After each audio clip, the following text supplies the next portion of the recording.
I said, plug me in. I got stuff to talk about, damn it.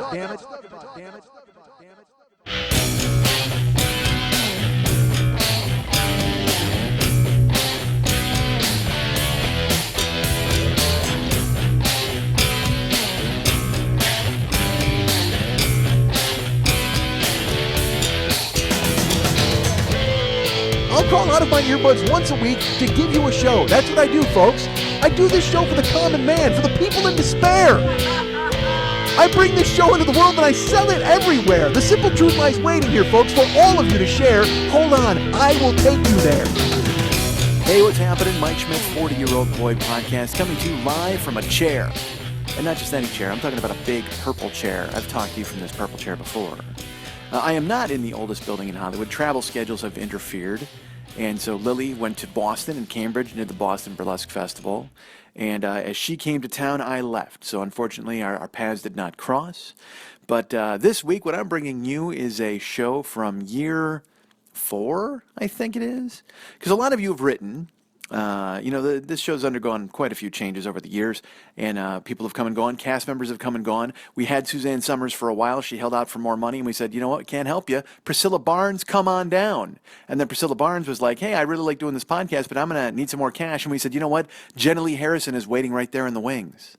And then John Schneider and Tom Wopat were like, dudes, we're the heart and soul of this show. And I said, take a walk, fellas. And I hired 2 fucking guys. I can't remember their names, but it's just 2 guys who sort of looked like them. And I thought Roscoe P. Coltrane would be enough to hold down the fort with just those 2 idiots, but that one didn't work out nearly as well. However, people have come and gone, and I've talked about a lot of different things on this show.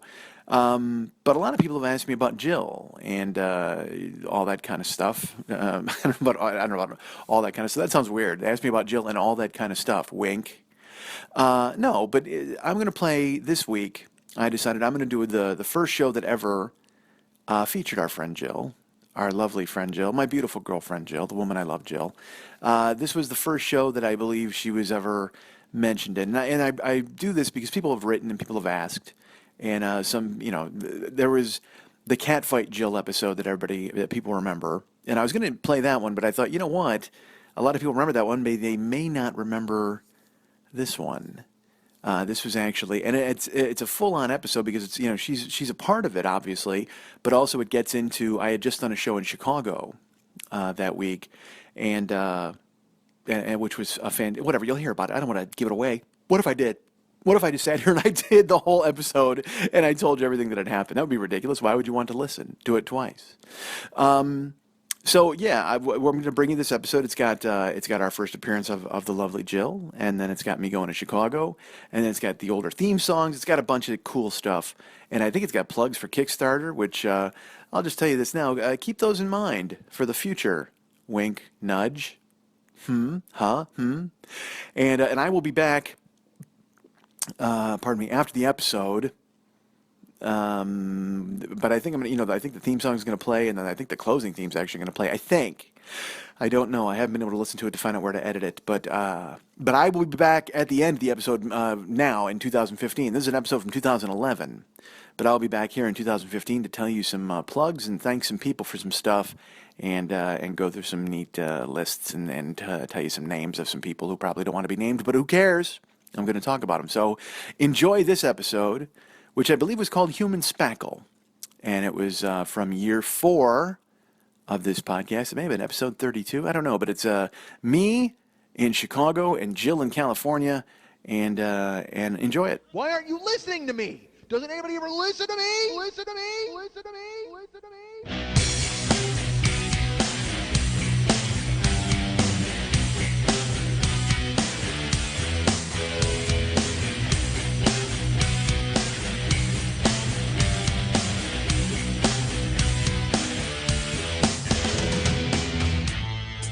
Blame yourselves for this fucking word salad that I just spit all over the goddamn plate. This is all your fault. You and I like me. That's it. I work under the cover of darkness because I don't need the rest of society to look in my eyes and know that is a bad person. Hey, what's happening? Mike Schmidt's 40-Year-Old Boy Podcast. Folks, I am in my head, crazy in my head. Like Lily cranked up the volume. She pumped up the volume. She pumped up the volume. She pumped up the volume. Dance. Mars. needs women. It's in my fucking head. Yeah, that's from the song. But it's and you know what's even better? Because she's cranked up. She plugged me back into some new board. I was in an old board. I don't know what the fuck, but now I've moved on to a new board, folks. And she said, "Oh, you've been complaining about your sound." I don't think I've been complaining ever. Have you guys heard me complain? No, not about sound. Certainly, I've complained about other things. You were like, I like it really loud. in my Well, I head." usually do, but that was a long time ago. I said that because I basically adjusted myself to do what you were going to do because you're the producer. I couldn't make any requests because you would just give me a withering glance and then that was it. True, I always took what you had to say to heart. Yeah, and then you did nothing about it. But that's fine. But now you have. You've stepped up. You've stepped to the forefront. This is weird, by the way. Lily is she's fixed her kitchen. She's fixed her stripper kitchen, and now there's a pole. Good. I mean, it's about time. That's what we've all been waiting for. We've been waiting for that to be in here. And now she's actually hanging upside down while we're talking. We're producing the show upside down in fishnets. No, she like put a table in and like built a Costco bookcase and like all this shit is stacked up now. And now, what it's led to, which is good. I mean, her kitchen looks great and it's exciting for her. And I'm glad that she's able to finally grab a semblance of order to her life, to her kitchen. But the weird thing is now she and I are directly face to face. Like before, she was kind of like tucked into a cubby hole, and she was there looking at the computer, and I sort of saw her. But now we are literally in a showdown. Like we are looking at one another, staring at one another. And if we turned the lights off right now, we could do the Electric Company. Doom, doom, doom, doom. Fire, da da da da, and not the new Electric Company. Fuck you for making a new Electric Company. Why not just show the old one? Those were fine. You have them. They're on tape. Bring them up. You don't need to hire a new bunch of kids to do the Electric Company. The old Electric Company was fine. Spider-Man fighting against like Gerons. What was he fighting against? I don't know. Spider-Man, a huge fan. But I mean, that's how crazy it was. Like Spider-Man was fighting nobody, and I still watch it because I was so excited to see Spider-Man alive and moving. And then the Spider-Man movie came out, and I was like, well, this is actually much better than the Electric Company Spider-Man.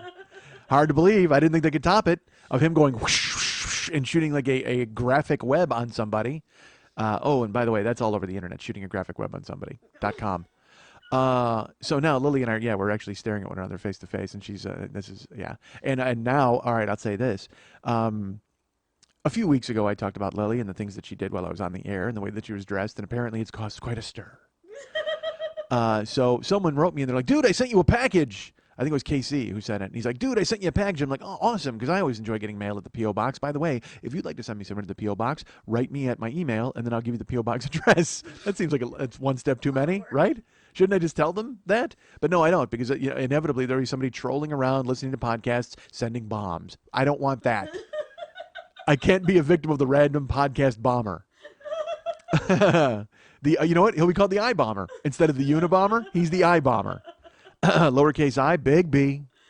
But I can't have that. Some guy in a hoodie and sunglasses listening to my show and sending me a bomb. Fuck all that. So if you want the email address, write me. Although, let's be honest, what prevents the I Bomber from sending me an email? It's not exactly like I have a big screening system in place. If you write and ask for it, I send you the P.O. Box. Oh, I'm giving the I Bomber too many ideas. God damn it. I've actually given somebody the idea to become the I-Bomber. I'm not even giving the I-Bomber ideas. I put out the idea of the I-Bomber. I've created that. Oh, all podcasters, beware. All of you, make sure you double check your mail. It's not ticking. But now I have a P.O. Box in case he's like, dude, I sent you a package. And so I was like all excited, and I went and get the package, and I pull it out, and it just says Lily. Care of Throat Punch Media. Which I actually like the care of, because when you send me something, it has to be Mike Schmidt, care of Throat Punch Media, or else the post office doesn't deliver it. I found out early. If I just tell them Mike Schmidt, they're like, that's not Mike Schmidt's P.O. Box. It's Throat Punch Media's P.O. Box. Yeah, so, but I like the Lily care of, because Mike Schmidt care of Throat Punch Media, whatever the fuck. But Lily care of Throat Punch Media, it sounds like I have you cradled in my arms. It's just like, oh, putting you to sleep. Oh, she's sleeping right now. Oh, you're sending mail? Care of. Like you're in bed and I'm giving you soup. I'm mailing you soup. That's what I'm doing. You went to sleep. You're so sick, and I mailed you soup to my own P.O. Box. First I wrote myself an email. There's no doubt about that. I wrote myself an email to get the address, and then I went ahead and said, hey, why don't I go ahead and send her something because she's care of me, and then I sent it. So Casey sends this package like for Lily. I'm like, come on, really, dude? I was so disappointed. And then, so I've saved it for days, and then I finally brought it here to Lily, and I didn't tell her. And I handed it to her. I'm like, here you go. She goes, oh, what's this? And then it took her 14 minutes to open the box because she does not know anything about cardboard or boxes. Why are you holding it up? I know what it is. You don't have to hold it up for me. Because I was very excited about this. Okay. So then Lily opens up this box, And first of all, no note. Yeah, thanks. No hello, no Lily, hi, how are you? No, not even a salutation, a greeting, a how are you? Nothing. No inquiry as to the state of Lily or her well-being. And as I don't know if you've heard, she's ill. I had to take care of her. So I mean that's out there now. If you send a note, you don't even ask you don't even ask after Lily. You just send her a box of rubella. You fuck. Not knowing that I have to care for her. You know that you actually wrote it on the box. You know that she's being cared for by me. So you knew that she was wiped out, and I had to gently rock her cradle and put her to sleep, which is a euphemism for 9 different things. That's usually what before the show I'll come over here and I will gently rock Lily's cradle, and then we get underway. That's why I show up for a 4 o'clock record, and we're recording now at fucking 6 o'clock. Because I have to get here early, and I gently rock Lily's cradle, and then boom, sleepy time. Not for her, for me. All right, so, because I got a 9 knot off, folks. I'm old. So sure enough, he writes on there, Lily care of, and then she opens up, no note. All right, which seems rude. Especially if you're going to go to the trouble to mail a box from wherever the fuck you mailed it. You got to pay for all this postage, and then you seal the box in a way that she can't open the box for 14 minutes. I don't know why. Nobody's going to steal your non-existent letter that was in there. But then when she can't open it, she's like, I wonder what's in here. Oh, my God, it could be diamonds. It could be rubies. It could be emeralds. And then when she opens it up, close. It is green, it is red, and it is blue. KC sent along a bag of ring pops, folks. Yay! With no letter, no nothing, no explanation. Even though I guess there really doesn't need to be an explanation because we all know what Lily does with ring pops, right? We're all aware of that.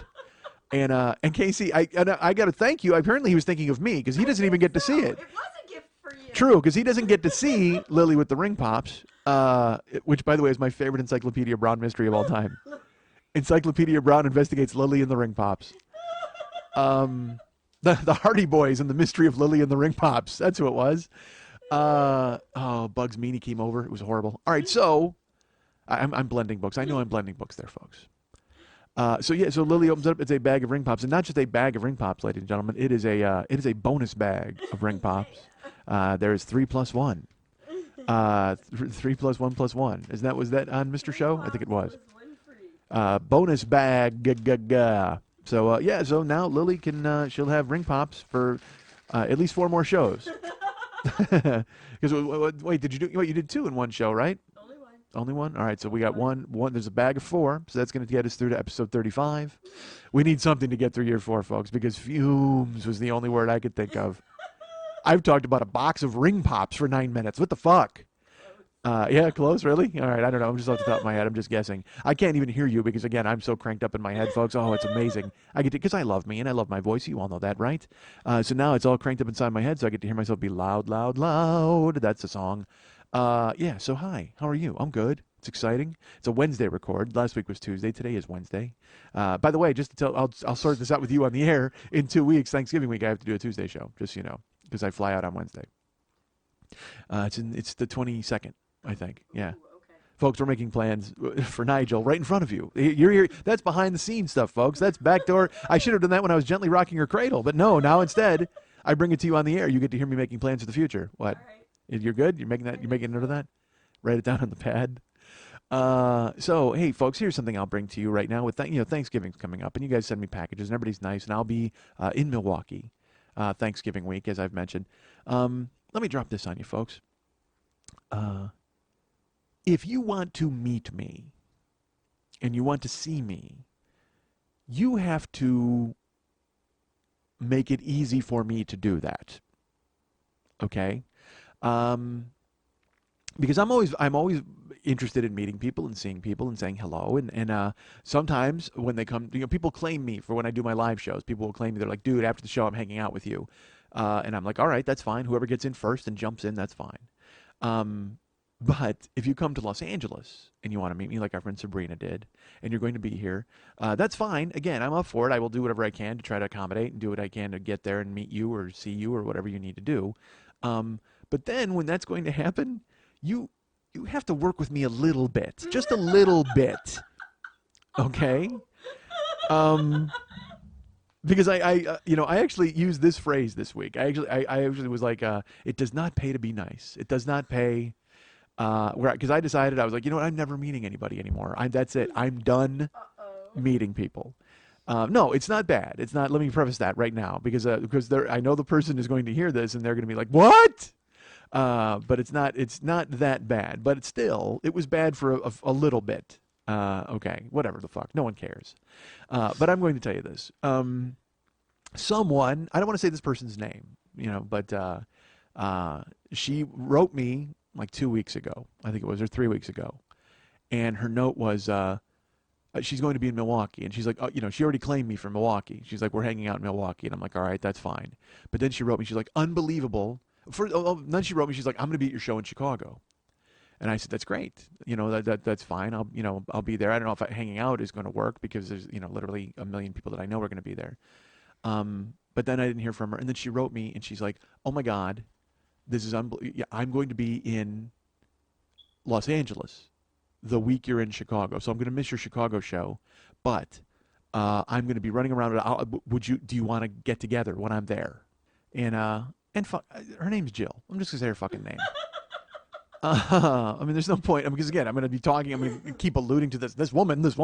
We're not in a courtroom yet. So her name's Jill, and she was like, apparently she was coming to town with her husband to go to the Packer game. On Sunday in San Diego, and she said, so she was like, do you want to get together? I don't know what my plans are, because at the time she didn't have a flight yet. She didn't know anything. So she wrote me this note. So I, again, you guys know me. I'm industrious. So I went to her Facebook page and I found her phone number because it's on there.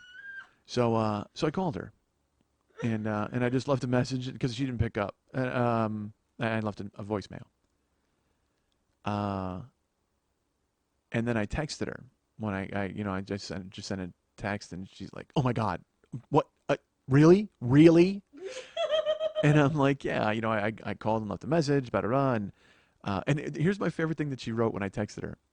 She goes, "Oh my God." She goes, when I go, it's Mike Schmidt, by the way, because I sent the text, and I go, I have no idea if my name ever comes through. She goes, no, it's just a number. And then I went and I Googled the area code to find out what it was from, and my heart sunk. And I went, your heart sunk? Are you expecting somebody else to be texting you in the middle of the night?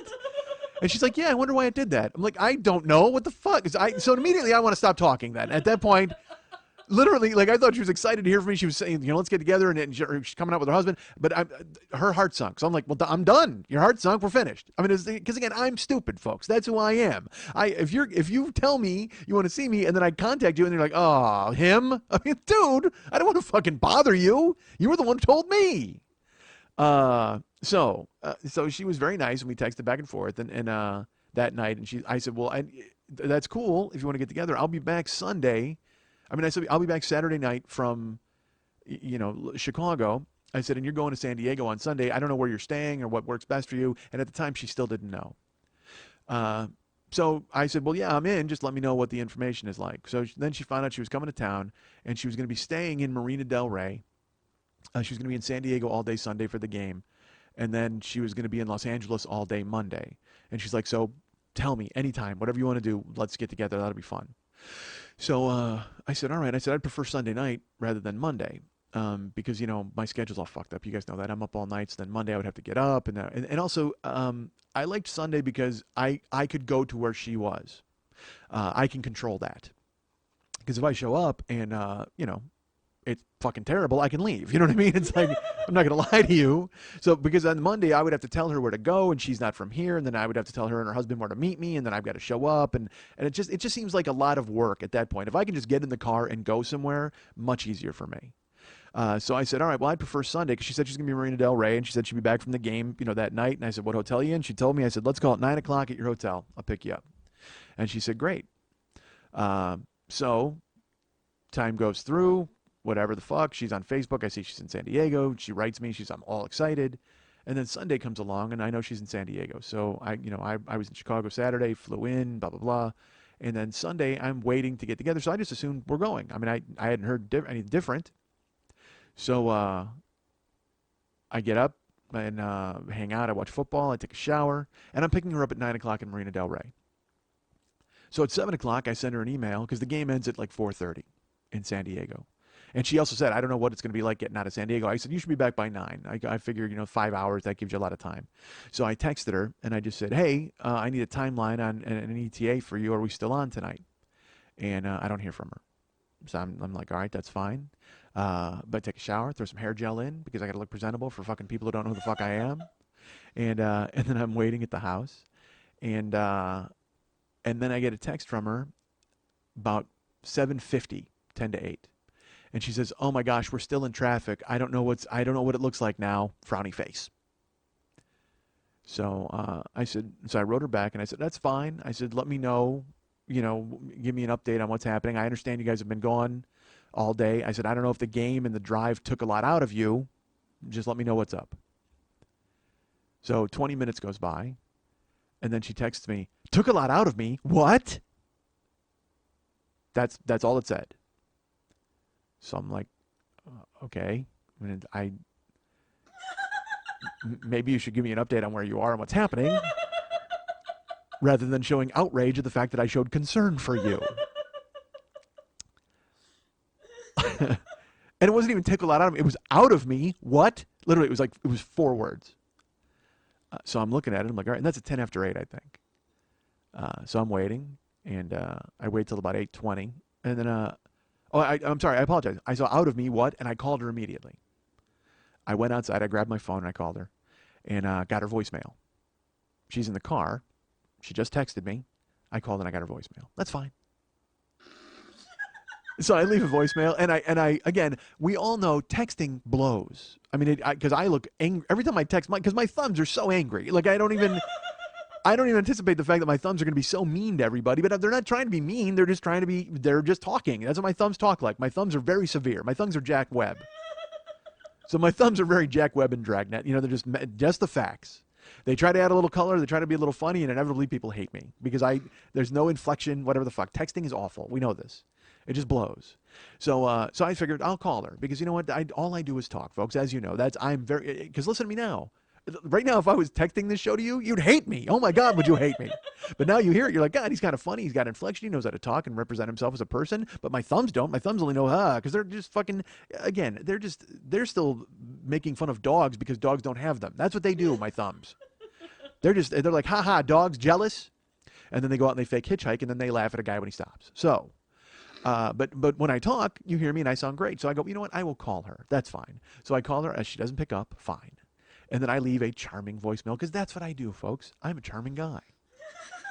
And I go, yeah, out of you, because I don't know if you're taking the ride. I don't know if you guys are in the car. I mean, it's just, you're drinking all day, watching a football game, because it was a crazy game, too. It was like a shootout, a ton of points. The Packers won, so she's happy about that. That's fine. So I said, you know what? Let me know what's happening. I'm here. Time ticks away. That was at like 5 after 8. So then, at like 20 after 8, I send a text and I go, hey, just, trying to get an update. Let me know what's up. Because I'm supposed to be there at 9 in Marina Del Rey. Now, Marina Del Rey is about 30 miles from my place, but in LA, that could take fucking an hour and a half. I mean, it depends on the traffic. I could breeze there and be there in 35 minutes, or I could be there in fucking 2 hours.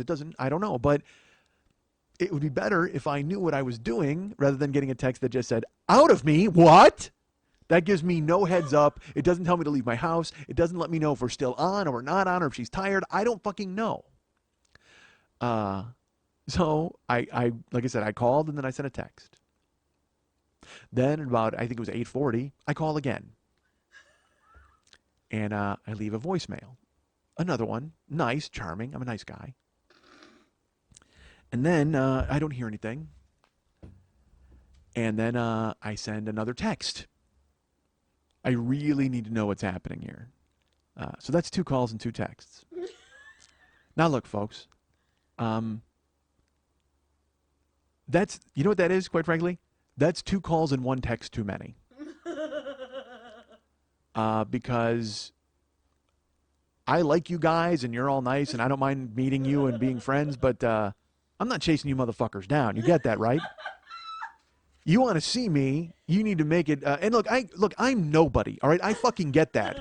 I don't know who the fuck I am to be making ultimatums and telling me if you want to meet me, you got to be in a certain place, whatever the fuck. I'm no one. I totally get that, all right? But Even if you weren't like listener, podcaster, if you were my friend and I called you twice and texted you twice and I was supposed to meet you and you never told me where and you only sent me like 5 words, I'd be fucking pissed. Okay? But now 2 calls and 2 texts, that's it. I'm done. Because if I have to send another one or now I'm chasing you. I'm not the chaser, folks. I'm the chasee. You got to make this easy for me, all right? Because you are coming. Look, I understand you flew from fucking Milwaukee and you're here and you're the one on vacation and you've got a bunch of shit scheduled. That's fine. I realize all I am is mouthy Disneyland on your fucking trip. That's right. Okay? I get it. You've got other things to do and other tourist stops to make, and I'm just another one of those goddamn tourist stops on your long, rolled out scroll of a schedule in the 4 days you're in fucking Los Angeles. But mouthy Disneyland has other things to do. No offense, but I'm all excited to see you. I don't mind hooking up and getting together. That's fine. But I'm not gonna fucking sit there and piss away my night waiting to hear from you. So time goes by, and finally it's like I think it was like 5 after 9, and I get a text. And she's like, oh, you know what? We're actually here now. It's fine. We're in Marina Del Rey. You can come down and meet us, but there's a pub. We already ate dinner. Because I should tell you this. Because I said to her, I go, look, she's like, what are we going to do in Marina Del Rey? I go, I don't know. It's not my town. I go, but I know one great restaurant there that I'd like to go to if you want to have dinner. Because there's a restaurant called Killer Shrimp that used to be open. There was like 3 locations that were open, but they're not. It's been closed for like 3 years, but now they've reopened in Marina Del Rey. So I was all excited about that. And honestly, look, I like Jill. She's a nice person. She's a fan. I couldn't wait to fucking go to Killer Shrimp. All right, that was the whole. I'm excited to meet her. I'm excited to see her. I'm excited to talk to her. She seems very nice. But I'll be truly honest with you. It was about 60-40 Killer fucking Shrimp. Because I could not wait to go to this fucking restaurant. So I actually told her when she's like, what are we going to do? I said, you know what? Because she was she told me the hotel she was at. And I looked and I go, there's this restaurant. And she's like, okay. So then she writes me at 5. That was over days I had told her. And I was excited because I couldn't wait to go to Killer Shrimp. And so just send me a fucking text. Because honestly, you know what? If you send me a text at 8, this is we're not going to be here till 9:30 or whatever the fuck. I'll go to Marina Del Rey. I will eat at Killer Shrimp myself. And then I will come see you. And I'll be in a jolly mood with a belly full of crustaceans. Holy shit. Instead of sitting in my house watching my hair gel congeal, wondering why I even wasted the time. So fuck me. Sure enough, like 10 after 9, she's like, "Oh, you know what? We're finally here. It's after 9. You know, we already had dinner. Just want you to know. But if you want to come and meet us at this pub, here's the address. And my husband's gonna come now. Is that okay? Because she had told me before it was just gonna be me and her, because her husband doesn't listen to the fucking show. Well, now it's 10 after 9. And I was ditching work a little bit anyway, because I was supposed to work that night in Graveyardville, but I was willing to put it off a little bit to go see her and have shrimp.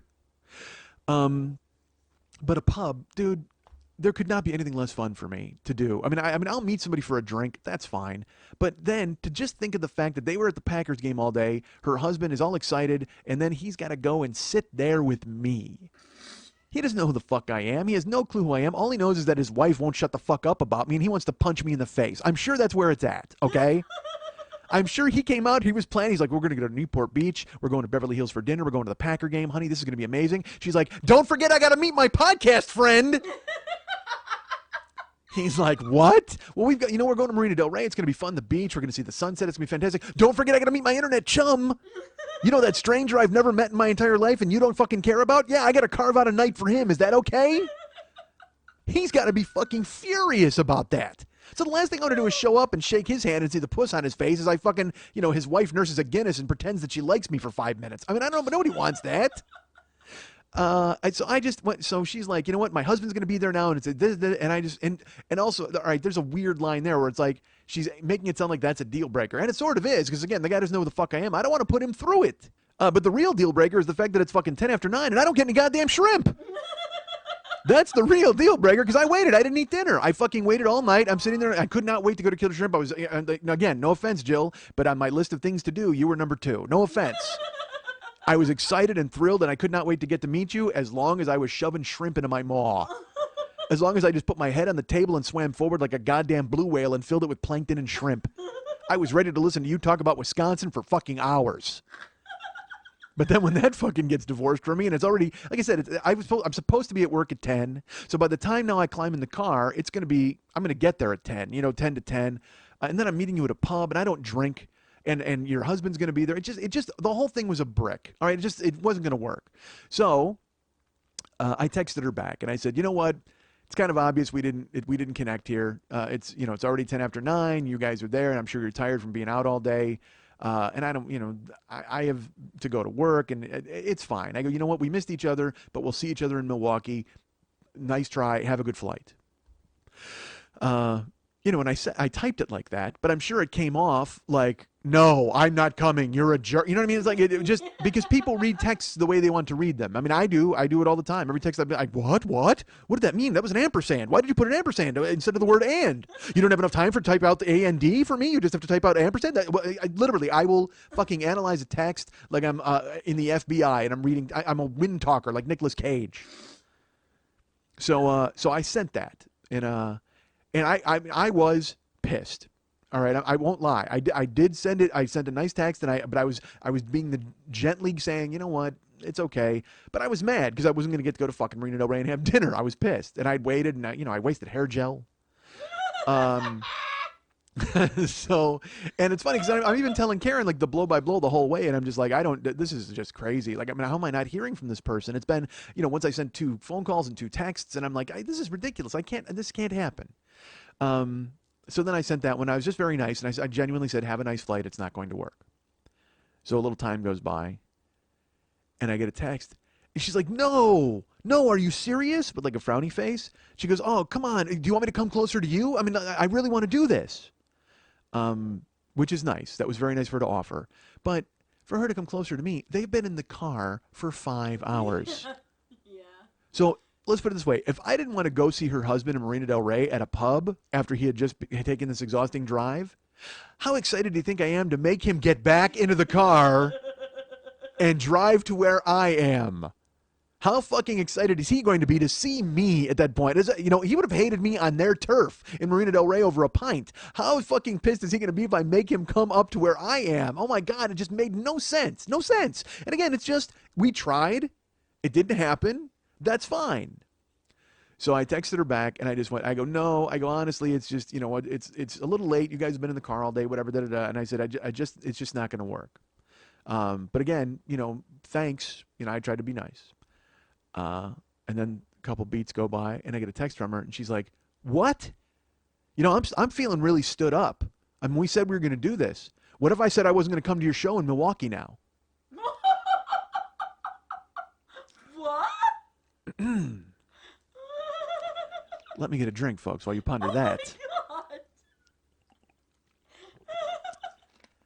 My God. And up to this point, folks, I'd been nice. As nice as I possibly could be via text and my charming voicemails. But it just wasn't to be, right? It just wasn't to be. I felt, a couple of star-crossed podcasters and fan. They weren't going to make it happen, but I'm seeing her in Milwaukee. Because again, I don't know if I mentioned this. When the Milwaukee tickets went on sale, the day they went on sale, she bought 12. 12. So get that. That's her and 11 people who are going to hate me that she's dragging to the show. That's how much she likes me in the show. She's willing to alienate 11 people close to her by making them sit through my nonsense for 2 hours. The day after Thanksgiving.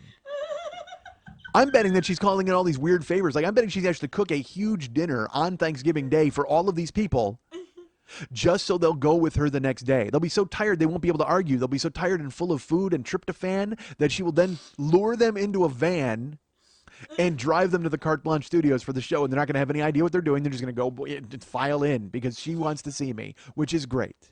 And that's one of the reasons why I was going to get... She's also donated to the show twice and been very nice and very vocal in her support. That's why I was willing to get together with her and see her. That's why I was willing to go to Marina Del Rey to see her. That's why I was willing to, whatever. That's fine. Because again, I want to accommodate people who want to meet me. I think it's fucking awesome. I think that's where it's going, quite frankly. I think you need to have this relationship with your fans in order to keep them on board with you and keep them interested in what you do. Because I think you guys, again, this is an intimate medium, and I think you know me as a person and you like me as a person. It seems like, anyway. So you know a lot about me. Okay, I'm not just some guy who put out 11 songs on a cassette and you heard it and you have no fucking touchstone with me. You know who I am as a person. And if I can reinforce that by meeting you and showing you just what a fucking jagoff I am over a bowl of shrimp, I'm willing to do that. As long as the bowl of shrimp is involved. So that's fine. I'm willing to do it, but if it doesn't work, it doesn't work. If we're exchanging, and again, I get that message from her where she's like, "What if I didn't come to your show in Chicago, or in Milwaukee?" And I look again, you know me, folks. That was pretty much all I needed at that point. Oh, no.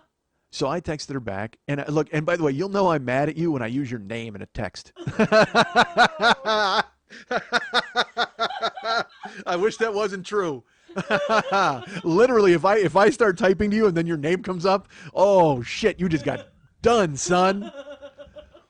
But I just wrote her and I said, I've got to remember the wording on it because I don't want to come off. But I said, hey Jill.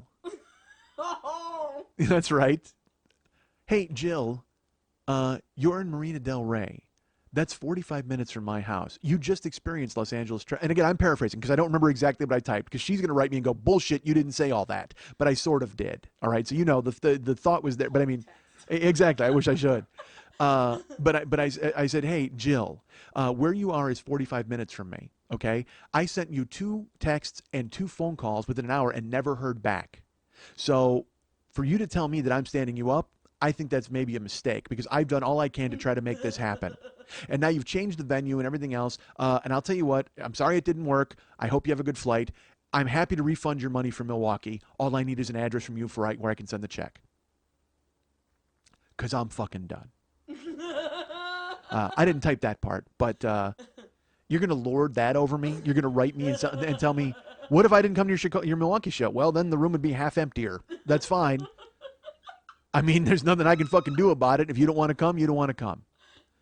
So I said, you want a refund? I'm happy to send you a check. And she texted me back, hey, I know you sent those voicemails and those texts. My battery was just about dead in the car. It was all I could do to get the 2 texts off to you that I did. I'm on US Cellular and we couldn't find a battery here, and there was nothing I could do about it. Once I got to the hotel, I ran into the lobby and plugged into the electric outlet just to send you the text about the pub. So I'm not, I've been trying to get a hold of you, but it didn't work. Okay. And I just wrote her back and I said, fine, I understand that. I'm not angry. I hope you're not angry, but it didn't work. There's nothing we can do. That's fine.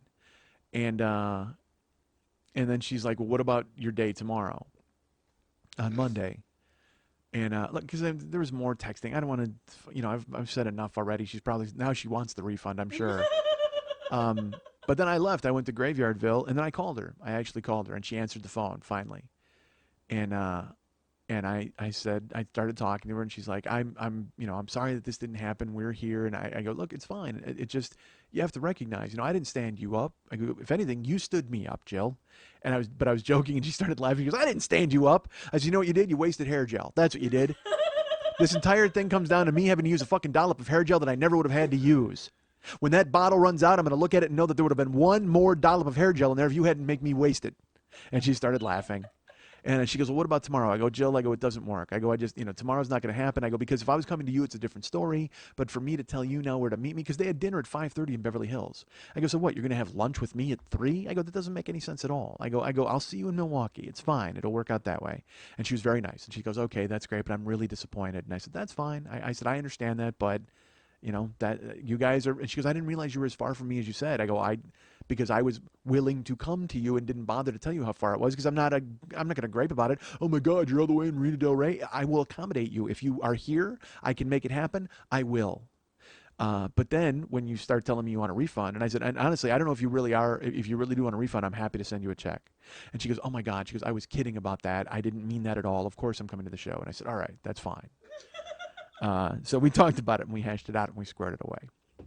And then the next day she sent me a text from Venice Beach, and then today I got a message from her. She's like, the first thing my son said when I walked in the house was, did you meet Mike? Aww. She goes, so now you know how really badly I wanted to do that, with a frowny face. And I was like, that's great. Did you tell your fucking son you were on the freeway not texting me for fucking 5 hours? Which I didn't say. I didn't say that. But I wanted to. Jesus, I wanted to. I understand you wanted to meet me. That's great. I wanted to meet you too. That would have been fun.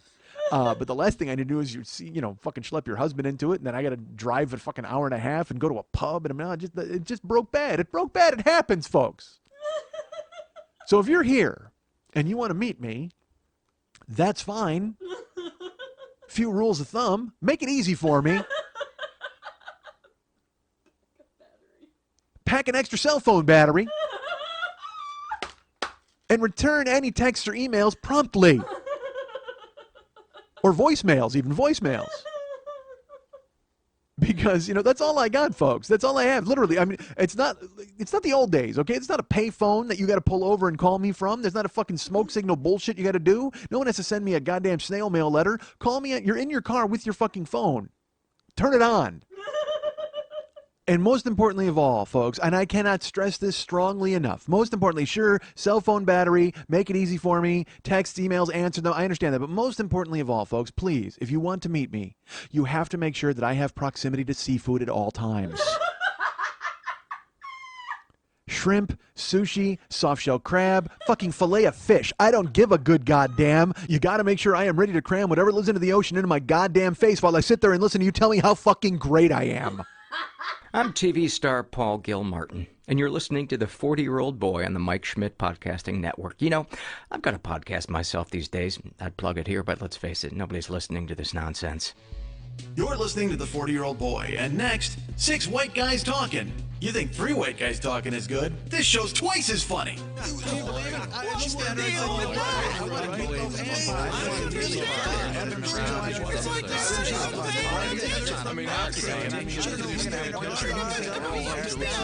You know it's coming to this. 6 white guys talking on the Mike Schmidt Podcasting Network. We're not doing enough of those. Enough breaks. We don't do enough of those because I fucking talk downhill and I don't want to stop. And then all of a sudden we're like an hour and 45 minutes in and I'm like, well, it doesn't make any sense to put a break in here.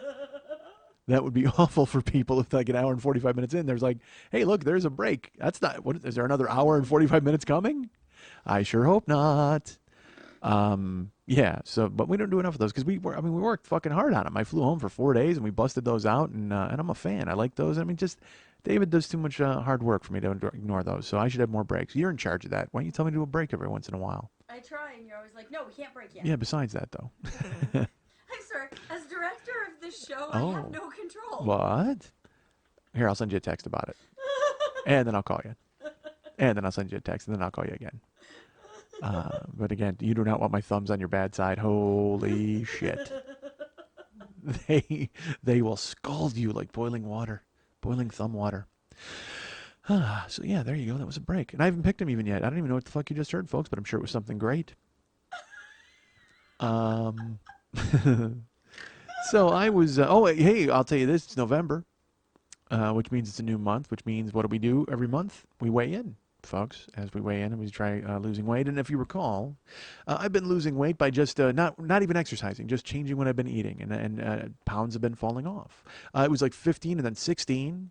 And then last month it was just like 7, I think it was. And so I was like, again, this month I did not start lifting or working out, but again, still ate, tried to eat like a normal person to see what happened. So I went to weigh in, and folks, I think it's time to start exercising. That grand plan I had of just not eating for months and months it's kind of gone by the wayside. So I weighed myself. I went in and weighed myself the other day, and I was at 318. So I think that's 2 pounds I lost. Might be 3. I think it's 2. But that's good to be under 320, which is good. So 318. What are you doing there? Checking. Oh, you're looking at my pants? Yeah.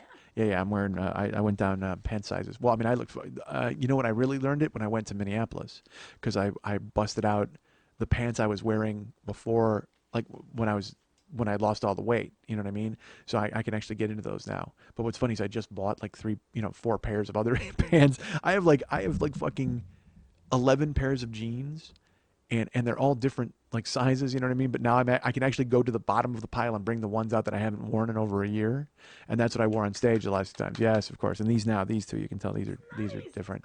It is great.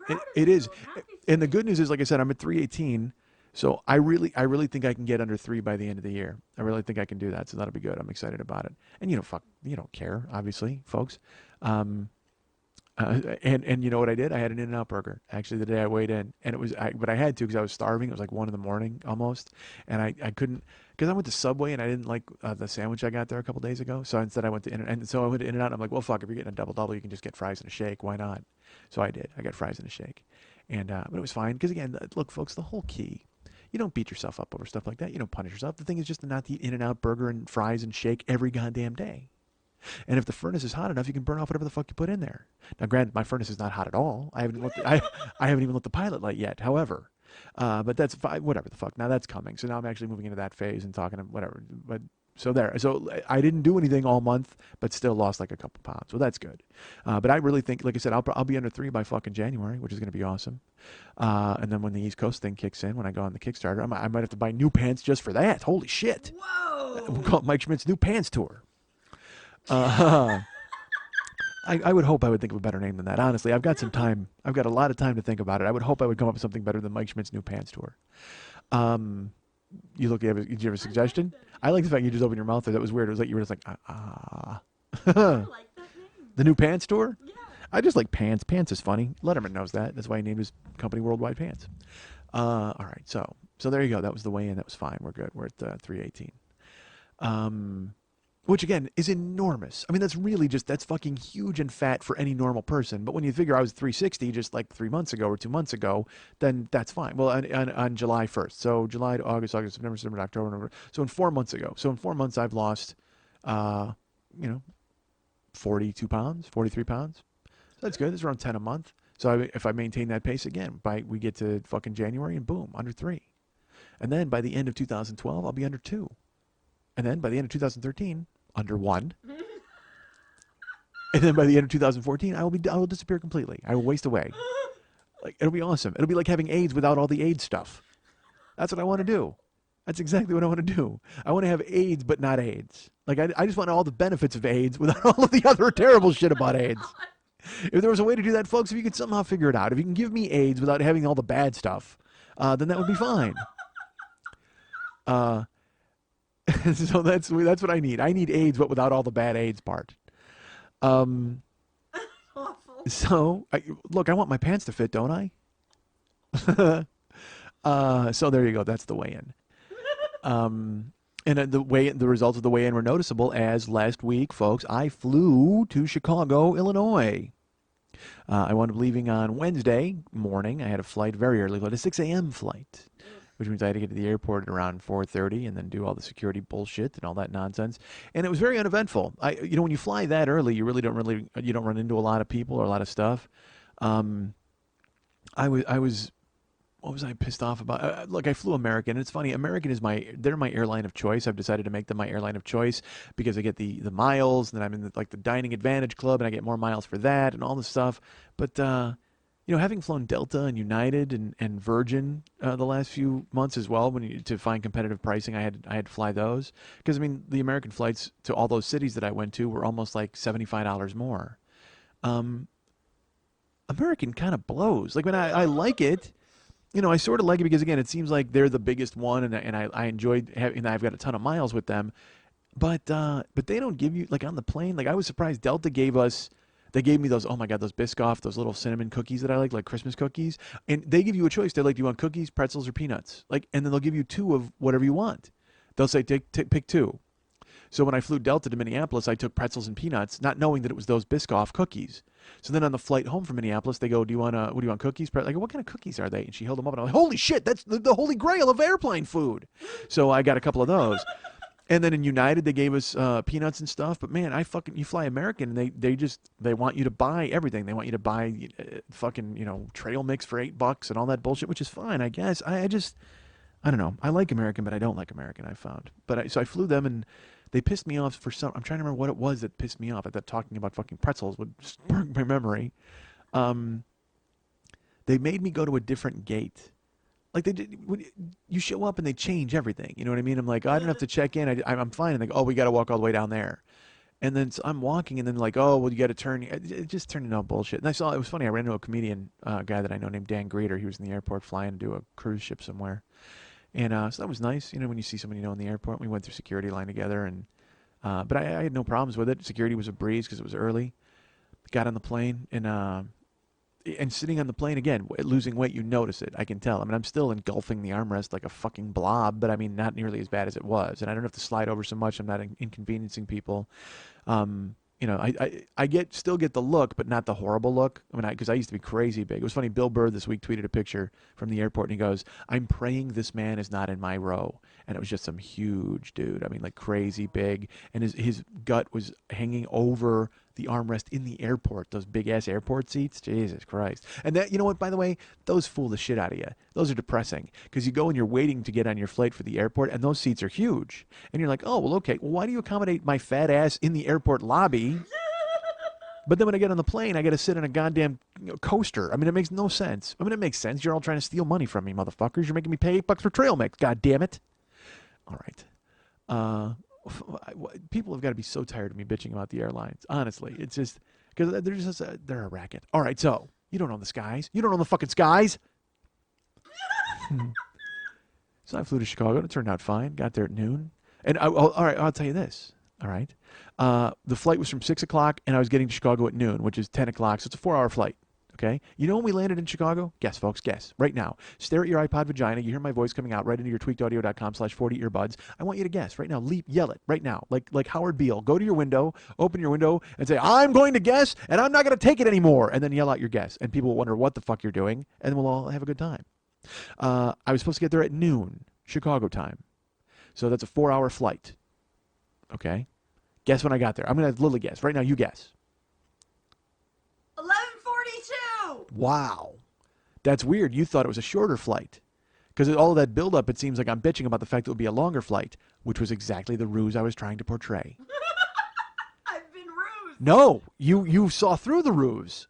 You did the smart thing because my plane landed at 11:30 Chicago time. That's a 3.5-hour flight. That's some tailwinds. Dude, that's a 3.5-hour flight. It takes me that's less time than it takes to drive to San Francisco. I flew to fucking Chicago. That's less time than it takes to go to Vegas. Because Vegas is like 275 miles. And you're driving. It's almost the exact same amount of time. It's like, dude, I mean, what the fuck? You're kidding, right? I flew to Chicago in 3.5 hours. I wanted to hug the captain when I got off. So, what, got off? Really? That's, really? Oh, my Lord. You are ridiculous. Yeah. Jam a ring pop in your mouth. All right. So, I wanted to hug the captain when I got off, and then tee-hee, and she laughed into her boobs. All right, so then I got to Chicago. It was great. I go down and I have a car. I have a rental car, folks.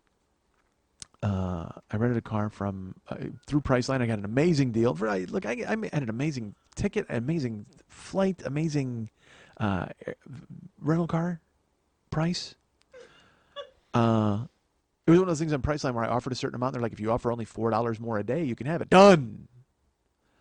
So I go to Avis and I stand in line, and I got a full-size car because I'm a full-size man, folks.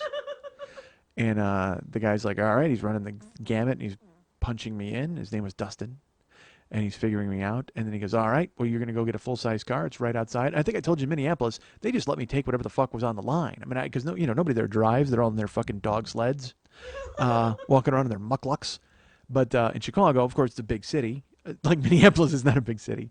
But Chicago, I figured I was going to be in for trouble, but I couldn't believe the price I got, and I got a full-size car. So he goes, all right, you're going to get a full-size. It's out there in space, U20. It's a Ford Crown Victoria.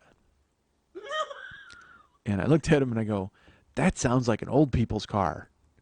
And he goes, Some people would classify it as that. And I said, oh, we got anything else? And he goes, well, hold on. He fucking taps the keys. And he goes, you know what? We've got a Nissan Rogue, which is like a little baby SUV. I said, great. How much more a day is that? And he goes, it's only $22 more a day. I said, old people car it is.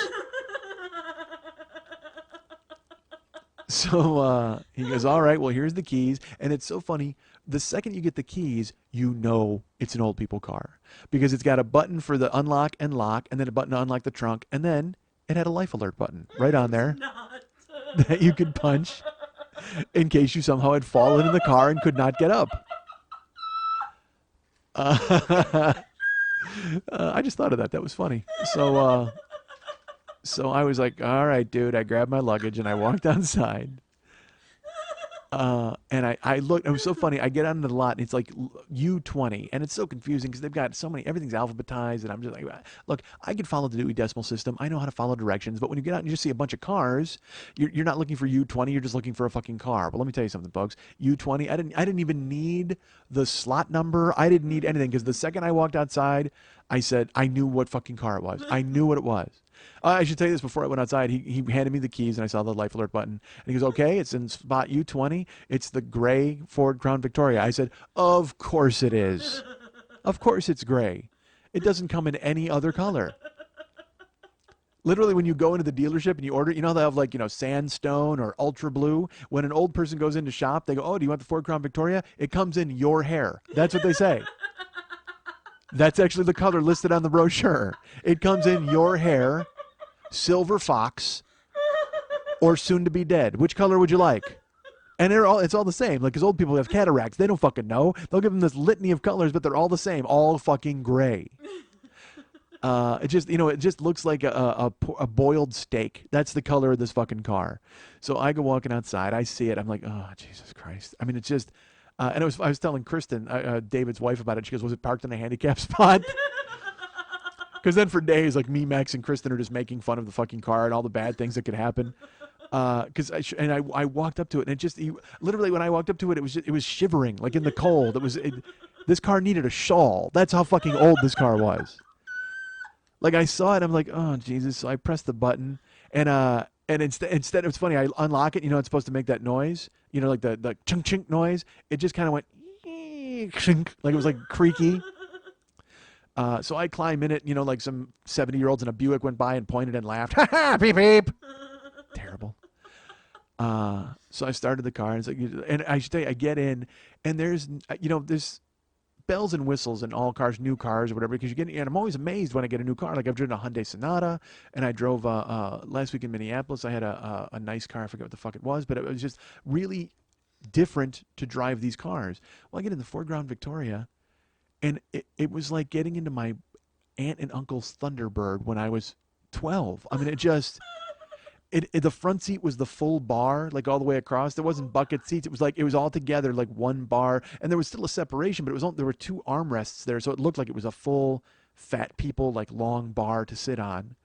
And I started it up, and it just had a speedometer and the radio and heat. You know what I mean? It didn't have any, there was no, and the thing was, I'm so used to now with my car, my Murano, I have a camera that shows me how to back up. Well, there's nothing like that, and dude, old people, I have two different ways of thinking. Old people really need a fucking camera in their car to see how they're going to back up, but at the same time, old people don't need a camera in their car because the second they start backing up and watching it, they think they're watching television, they get lost in it. They're just...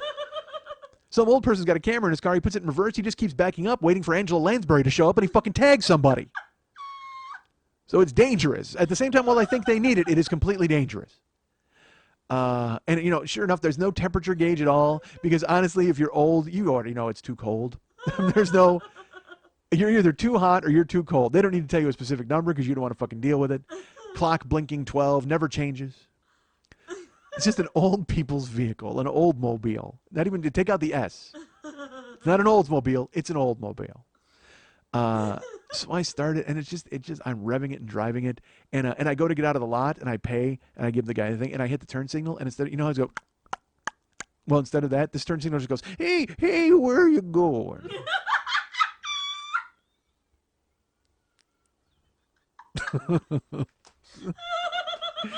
Hey, where you going? That made me laugh.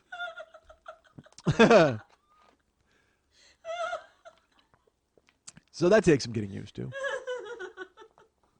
So I'm driving that car, and you just feel so weird. It's so huge, like it's just, and it's floating. That's the thing is, it's like you never know how fast you're going because you're just driving. You're hitting hitting the gas, and just it doesn't ever accelerate. It just kind of just moves. It feels like it's on a conveyor belt, even though when you're going 70, because you're not moving at all. You're just floating through space. And then dude, I fucking forgot to bring cash. So there's toll roads in Chicago. I forgot all about that. So I didn't know what the fuck to do. And there was an iPass in the car, but I wasn't gonna about to chance that because I don't fucking know what's gonna happen. I don't need to get pulled over. So I go to the toll booth and I talk to I'm gonna negotiate with the lady. I said, look, I don't have any cash. Do you guys take Visa cards or something? She goes, no. I can give you an IOU. Oh, okay, that seems weird, but good. I'm happy I can go through because I thought I was going to be pulled over. And she has to write down all this information. And literally, there's an IOU, and you can go online and pay your tolls later. But you got to pay it within 7 days. But I thought that was kind of amazing, Yeah. And I will tell you this too. I thought to myself that so the second I saw there was a toll and I realized I didn't have the money, I just started plunging my hands into the seats because there's got to be a bunch of spare change in there somewhere, right? It's an old people car. You would think that just magically somehow when I got in the car, one pocket would be full of change, the other full of hard candies. And like literally, I would pull up and all of a sudden I'd have $0.75, a $half, and some butterscotch. And I just fucking hand it to the lady and take off. But it wasn't as magical as I thought it would be. So I'm driving and I get an IOU from her. I get an IOU from another place and I go to Max's house and that's fine. Then I have to go shop and I go buy Propel and all that. And he sees the car and he's just like, oh, dude, a grandpa car? He knew immediately. I'm like, yes. So we hop in. I will tell you this. It's such a grandpa car. It turned my pants into grandpa pants because I would fucking get in the car and I'd drive. And then every time I would get out of the car, my pant leg would be above the tongue of my shirt, my shoes. And I would get out and I would have to fucking like jingle my fucking pant leg every time I got out. I'd be like, God damn it, car, old people car. It was like, like Christine. Remember Christine? When it would start up? This was like old Christine. That's what this car was. It was, you know what? That's what I had, the new adventures of old Christine. That's what I was doing on the road. God damn it, I hated it. But we hated it, but then simultaneously, we fucking loved it. Mex and I are just like, dude, we're pretending we are old. This is amazing. So I go to Mex's house, and then we had to go pick up my godson, and we just drove up in the old fucking car, and we parked, and we walked, and we told Val, we're like, dude, Uncle Mike's got a fucking crazy old people car. And he laughed when he saw it, and we put his car seat in the back, and he didn't even need a car seat, because if there was an accident, he would have had to float so far from the back seat, I would have caught him in midair like Willie Mays. I mean, he was in no danger whatsoever. So we had the grandpa car. I was at Max's house, and when I got to town on Wednesday, I had to go pick up the Chicago T-shirts. What's been going on with the T-shirts is I order them. I do all my stuff over the phone. I think I've explained that to you guys. And then I've asked them to send me a picture of the shirts so I can be assured that they look good. And they've been fighting me on that for some strange reason because nobody wants to email me a photograph, which I find odd. Just email me a motherfucking photograph, but whatever, because they've done good work. I like the shirts. The Philadelphia shirt was amazing. New York, they've done the best they can with watercolor designs, and we like them and we're happy. So I talked to them about the shirt, and they had mentioned they were having some problems with the Bender shirt. There were 3 different Chicago shirts. One was John Bender, me as John Bender, or the character Little Schmitty's John Bender, and one was the parade scene from Ferris Bueller, and then one was the museum scene from Ferris Bueller and it was me, Lily, and Max on the shirt. Max was Cameron, I was Ferris, and Lily was Simone.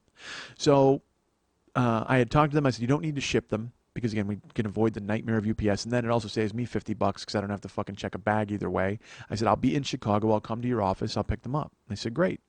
So Wednesday, Mex and I, we picked up Val, and then we had to go that night to pick up the shirts. So we went to the place. And it's kind of funny because I've been dealing on the phone with them for months, but to put a name to the face is always strange. So I walk in and they don't know me, I don't know them. And then I meet the people who work there and I say, oh, you're you. I get their names. They're all great. And they go, oh, yeah, you're picking up the shirts? I said, yes. They go, fantastic. We'll go grab them. And the place is called Boomer Tees. I think I've told you that. It's in Aurora, Naperville, and they've done really good work for me. So I meet the people working the counter. They go, we'll go get the shirts. So they bring them out. And I did not bring, because I was kind of in transit. I had just landed and we had gotten Val from school. And so I didn't grab the sheet that told me how many I ordered of what size. But luckily they had invoices handy. So they brought out the box of shirts, and I opened them, and I looked, and like I said, they were having some problem with the Bender shirt because when Max drew it, in Breakfast Club, Bender is walking out at dusk, and he's essentially in shadow. So Mex wanted to make it where you could still see my face and everything. So he made it dusk, like he worked the photograph or the painting, so it was still dusk, but you could see me and see my shirt. Well, what they were saying was because it was dusk, they were losing all of the detail on the shirt and the coat. Like it was almost black all the way. I looked like basically instead of Bender, I looked like I was Dylan Klebold leaving Columbine. Which was actually on the agenda for the Denver shirt. We did think about that. But we thought better of it. So I told Max, and then Max said, all right, well, I'll give them a lighter version of the painting, and we worked it that way. So they said, great, this works perfect. So I show up, and I open the box, and the Bender shirt, it looks good. It didn't look fantastic because the lettering on Mike Schmidt was purple, and that bled into the actual painting where the clouds were then purple. The sky became kind of overcast purple instead of just a regular gray overcast sky. But it's okay. I can live with that because Max was with me, so I showed that to him, and he goes, dude, it's tough working with watercolors. They did what they can, and I'm cool with that. Because here's the thing, Max has final word on the shirts, in my opinion, because he designed them, he created them. I want him to be able to tell me what's good and what doesn't, because I want him represented as best as he possibly can be as an artist. I still have a lot of input. I'll help design them and things like that, but he's the bottom line as far as, because to me, I see stuff and I'm just like, is this supposed to look like this? And he'll say yes or no, which is fine. And up to this point, they've done a great job with the watercolor. So he sees that sky. He goes, I can live with that. I go, you sure? And he goes, yeah. Because I should tell you, when we were doing the Skull Pie shirts before, the initial run of Skull Pie shirts were good. And then all of a sudden, they somehow fell off a cliff. And I don't want to get into that, whatever the fuck. I don't want to indict shirt companies. But suffice it to say, they started using a different procedure than they told us they would because it was less expensive. Whatever the fuck, who cares? That's one of the reasons I stopped doing the Skull Pie shirts. So we finally found a place that was willing to do what we said. And he told me, he goes, well, I can live with that. He goes, it's part of the painting, and it still looks like the sky. It's fine. I said, okay, that's fine. That's all I want to hear. So then we pull out the museum pictures, and those look fantastic. It's me, Lily, and Max. And I said, is this right? And he goes, yeah. And we count all the shirts. We figured the sizes out. Oh, and they shorted me a XX on Bender. So they're like, oh, okay, well, we'll take care of that. I said, okay, great. So then I pull out the other museum shirts, and they're very nice. They were accommodating, and it's this T-shirt shop that usually does, logos for high schools, but now I'm pulling out all these ridiculous pictures of me, and it seems so strange. So I pull out the museum one. They look great. I count them up. They're fine. So then I pull out the parade picture, and I should tell you also in the museum picture, the lettering was green, but then it was in the museum and it popped. It still looked really good, but there was kind of a patina of film. It was darker than it should have been, in my opinion. And I said that the magazine, he goes, yeah. He goes, because again, it's hard to duplicate a painting and make it bright with the other colors. And they're trying to make it work with so many colors. Because, Max is wearing a red shirt, the lettering is teal, and Lily's wearing white. And it's hard to do, I guess. I don't know anything about fucking T-shirts. So then I pull out the parade float ones, and those are Bears colors. It's a blue shirt with orange and white lettering, and then the parade scene. And there's a ton of colors in that. So I start to flip it, and I'm like, they're the top two. I'm like, oh, these look a little washed out. And I said to Max, and he goes, yeah, those don't look great. And then I get past the first two, and then the next 10 or no, the next I think 8 shirts, no, 10 shirts, have no color whatsoever. No orange, no, they look like a black and white transfer. Like so I start to unfold, and I look, folks, you know me. I lose my fucking mind at shit like that. And I started flipping through because people have pre-bought these shirts. This was the first time, Minneapolis and Chicago, the first time we pre-sold shirts. Normally, if there's a mistake, I can just go, well, fix it. But no, they can't fix it. I mean, I need these shirts by fucking Friday. They have to be done. So I start flipping, and I see no colors. And I'm like, what the fuck? And I called them over, and they were like, oh, yeah, these look good. And I go, no, those don't look good. I go, they look better than these because these are shit. And I'm trying to be nice about it. But they're like, well, so are these okay? And I just kicked the microphone stand. That was weird. I didn't mean to. Folks, it's tight quarters here. Me and Lily face to face in a showdown. So like I said, I needed to, 2 of the shirts were okay. I flipped through and I find 2 shirts that I can actually, Mexicans, I can live with those 2. The rest of them are absolutely not. So they had to go get Boomer himself. And Boomer comes out. And by the way, none of these people look exactly how the way I think they would look. It's so crazy. Like in my head, I'm like, there's a girl named Brittany. I'm like, well, she's a little blonde. No, she was not. You know what I mean? She's a brunette. All these different people. So Boomer comes out and he looks nothing like I thought, because I thought, you're Boomer, you think it's some big burly dude. No, he's like just fucking, he's like a rail. He looks, like a thin dude. He's got tattoos all over his arms, and he's a little older, but he's still, it doesn't matter. On the phone, he's all Chicago. He's like, hey, how's that going? How's them shirts going? Those are nice. Yeah, I like that design you got there. So he walks out and I start talking to him and I go, dude, this is unacceptable. And he goes, oh, wow, I wonder why I did that. I go, I don't know. But you actually boxed these up to give them to me. Does nobody look at them when they're done getting printed? Because I don't think I'm wrong asking that question, right? I mean, isn't there any quality control? Wouldn't somebody see them? I understand they're on the bottom of the box, but were you hoping to hide them in the bottom of the box and that I wouldn't fucking see this? And I'm trying to be nice about it. And he goes, no. And he goes, you know what? It's probably... And then he starts to vaguely dance around it like he didn't do it, but there's another guy who does it late at night, and then he probably just didn't keep an eye on it, and then they just folded the shirts and put them away. And I'm like, okay. I go, you do know now why I want a photograph for the shirts. And then he and David said, well, that really wouldn't help because we would have taken a photograph of the first one, which you said is right. It's got the orange on it. And I go, okay. If you sent this in a box to me in California and I opened it up, I would have gone insane, right? And he's like, oh, well, it never would have gotten that far. I go, don't tell me it wouldn't have gotten that far. It's in a box now. I mean, what the fuck? And so they look, they pull it out and they look at it and they start doing a count on it. And he's like, oh my God, I'm really sorry. I'll redo these by tomorrow. They'll be done by tomorrow.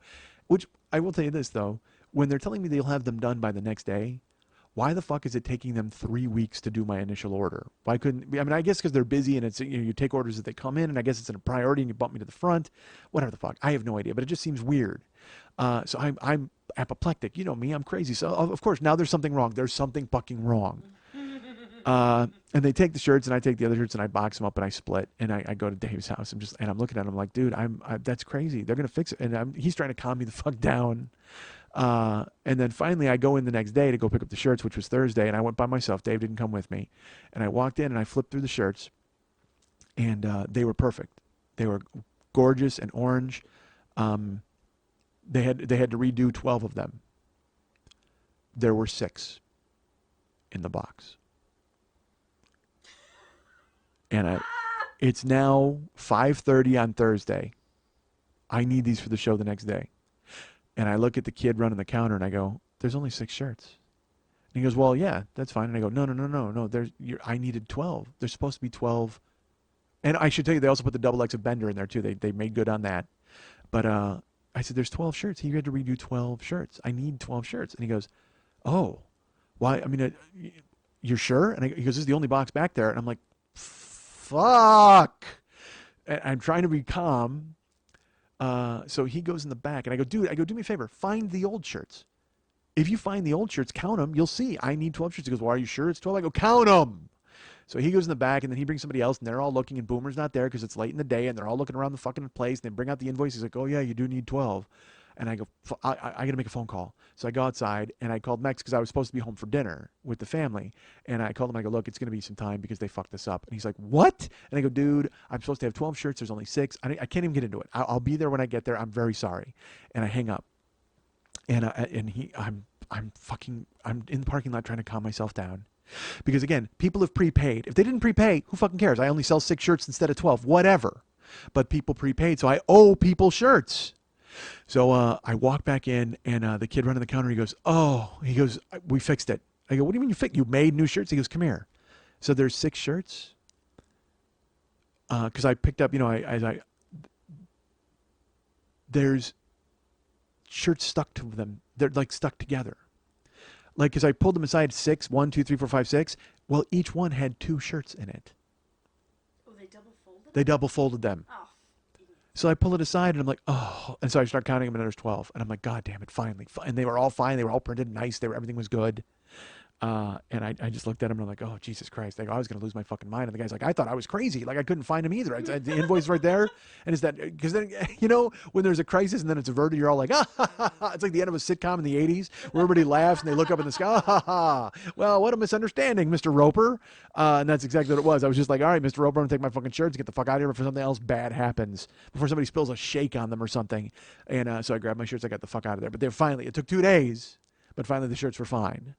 And look, I only tell you this long and tedious, horribly boring story about fucking t-shirts to prove to you that shit fucking happens to me all the goddamn time. Nothing just happens, and nothing goes smoothly. Nothing goes smoothly. Either UPS fucking dicks around my shirts. The Minneapolis ones were the only one. It was like they were made, they were gorgeous, they came, they were perfect, everything was fine. But yeah, I was so fucking furious. And then it squared away, everything was good. So I got to go back to Max's house. And it's funny, I stayed at Dave's. I didn't get a hotel. And I love staying at Dave's. I've stayed with Dave's my whole life. They have a room that they call Uncle Mike's room, basically. Whenever I'm in town, I stay there. And it's, Dave and Kristen and his kids, who are essentially, I consider my niece and nephew. It's my godson, Val, and his sister, Ava. And Ava, oh my God, Ava's 13. I remember when she was small and growing up and all that stuff. And I would be there and I would see them and they were like all excited because Uncle Mike was in town and I was the funny guy at the dinner table and that was fine. But now Ava's 13, so she's like people. And it's so weird that she's people. So she's up in her room all the time. You know what I mean? And I'll tell you this. My room is right next to her room. So I was walking across the hallway once and I saw a man in her room out of the fucking corner of my eye. The door was open. I saw a dude, and I was like, what the fuck? And I wheeled, and I looked, and it took me a second to figure it out. It was a life-size cutout of Taylor Lautner from fucking Twilight. The werewolf.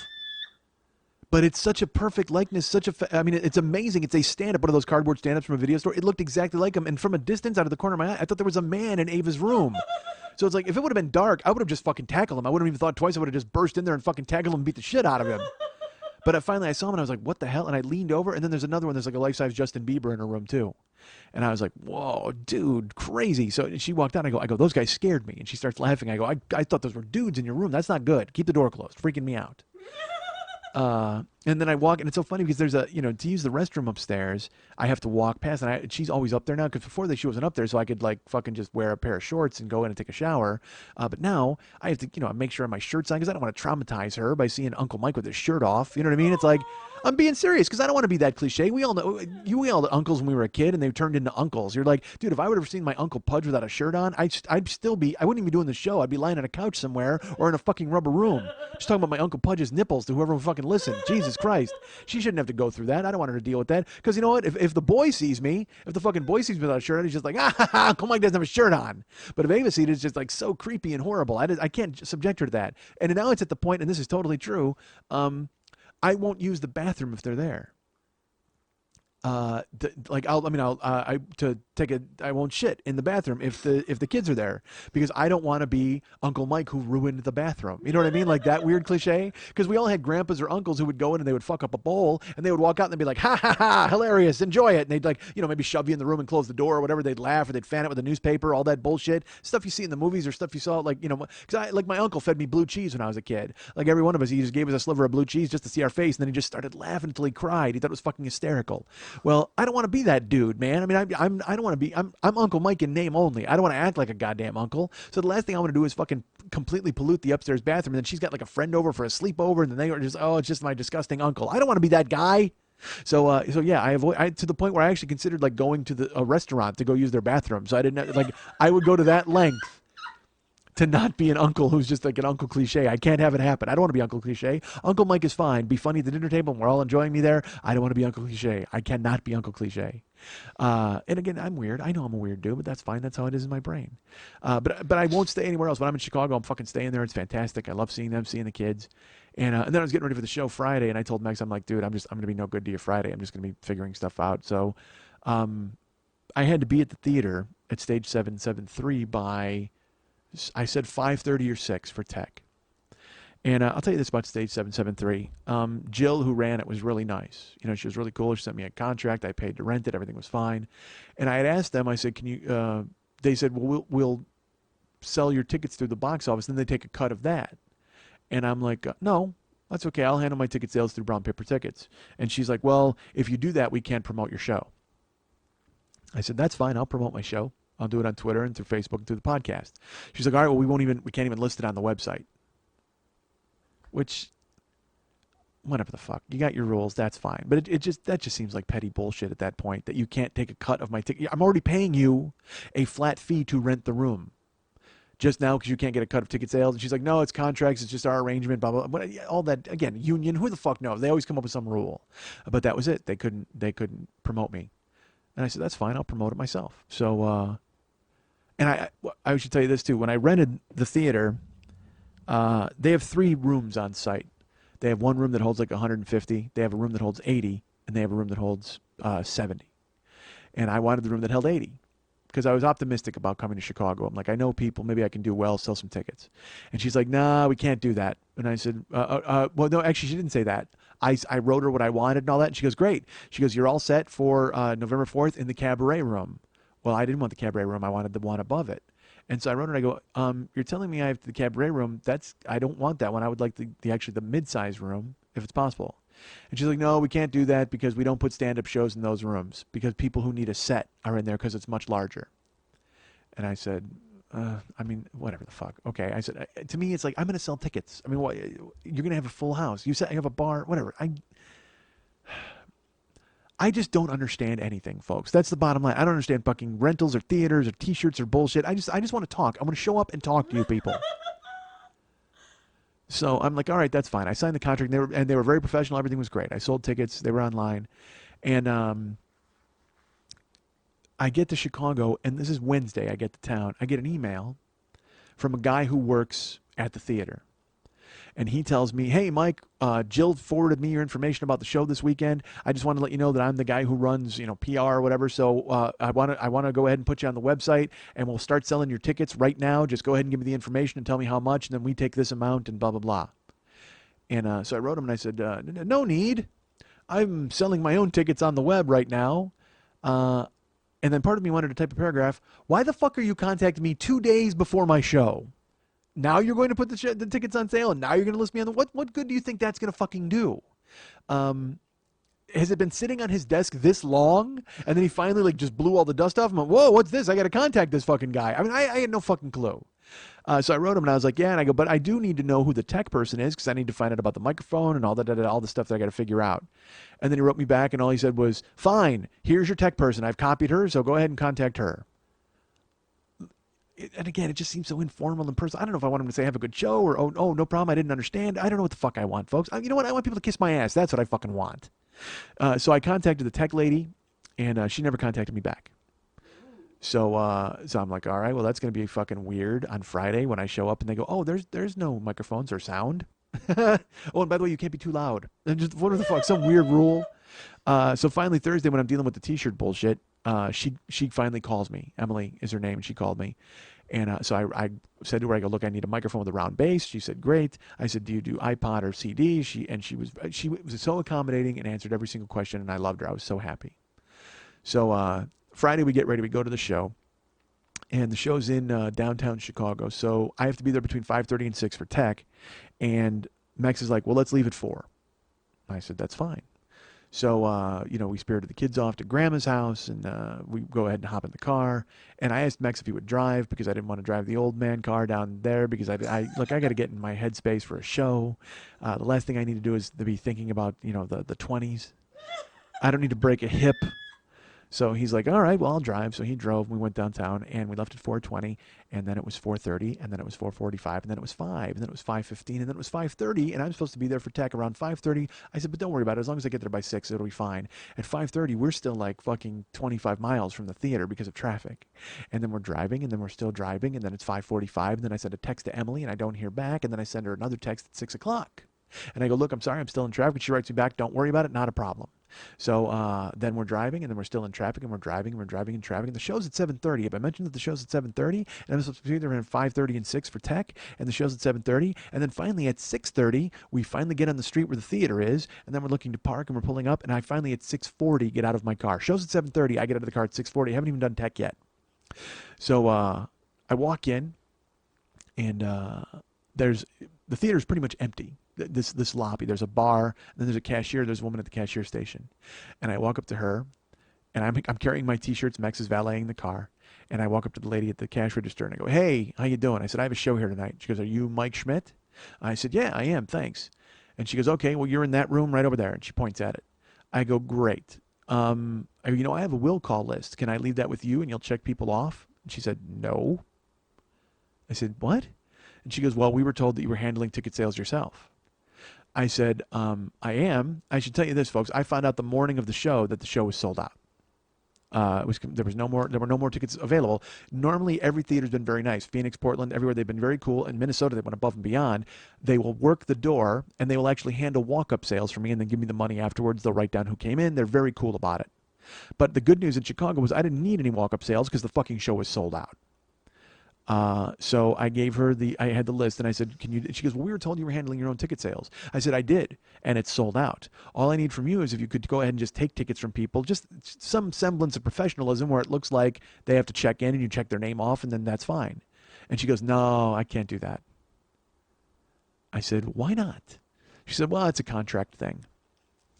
I said, "What does that even mean? A contract thing? Like, a union arrangement? Are the Teamsters going to come in and break your fucking knuckles for writing out, it's ink. All it's worth, it's ink. You say hello and you cross somebody's name off. It's ink." And I'm fucking pissed anyway because I'm late. I'm running late. I haven't done the tech yet. And she just goes, "I'm sorry. I can't do it for you. If you didn't sell tickets through us, I can't help you."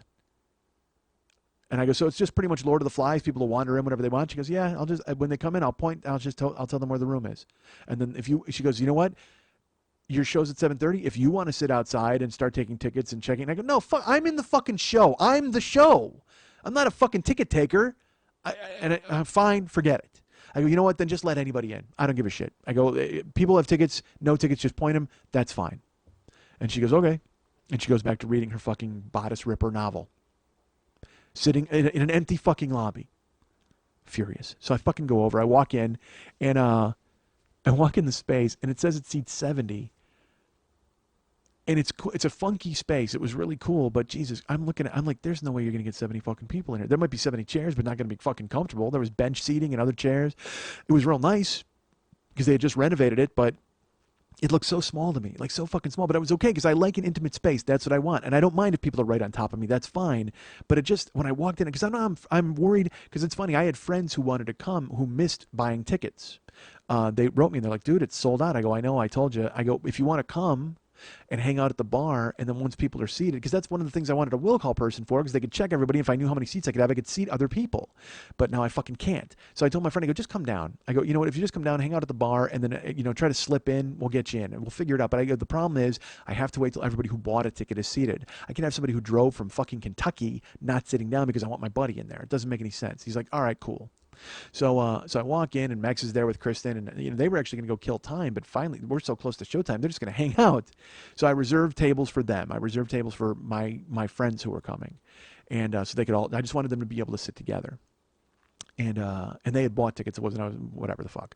So then Emily shows up. She's like, "Hey, I'm Emily. I'm the tech person." I said, "Nice to see you." I said, "Outside they won't take tickets." I go, "Is there a way you can do that?" She's like, I really can't because I'm going to be running your stuff. I'm going to be upstairs."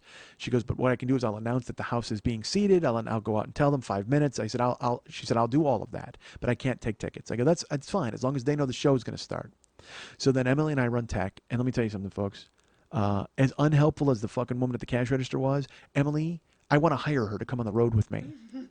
Because she was so friendly and so nice, and she got it. Like other cities, I tell them we run the tech and I show them what to do, and literally it's just hit the music, turn the lights off, hit the music, turn the lights on. It's kind of simple, it seems like to me, but every city they muck it up, they fuck it up, and that's fine because they're not working for me. I get that, but Emily, from the jump, she knew exactly what to do, and the lights would go off, and the music would start at the same exact fucking time. I was shocked. And I said to her, I go, "I can't believe you're doing this well. This is fucking amazing." And it calmed me down because I was so fucking pissed at everything else at that point. To know that at least I had one person who was competent and knew what the fuck they were doing, I was thrilled. Other than myself, although I'm not competent and know what the fuck I'm doing, seriously.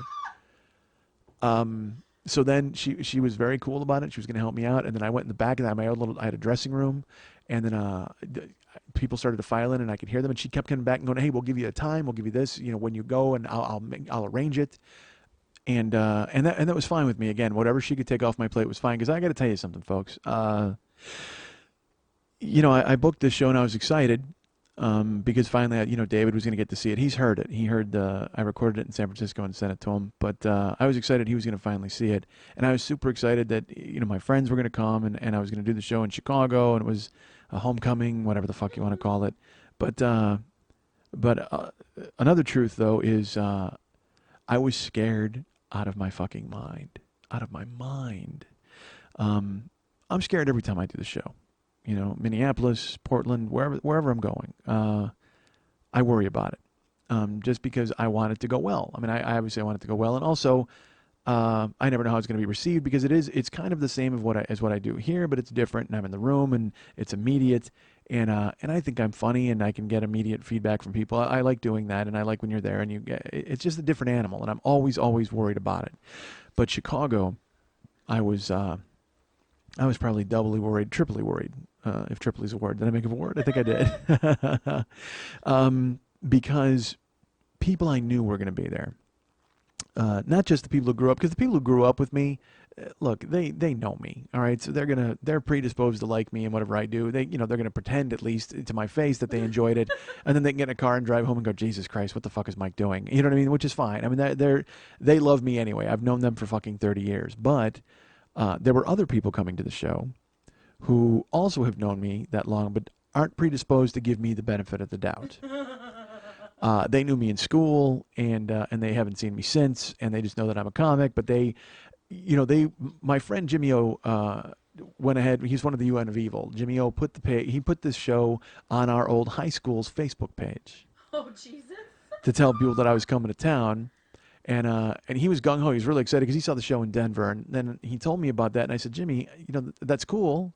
But a lot of these people don't know what I do. And so they are going to come expecting it to be a comedy show where even if I was headlining, I'd be doing 45 minutes.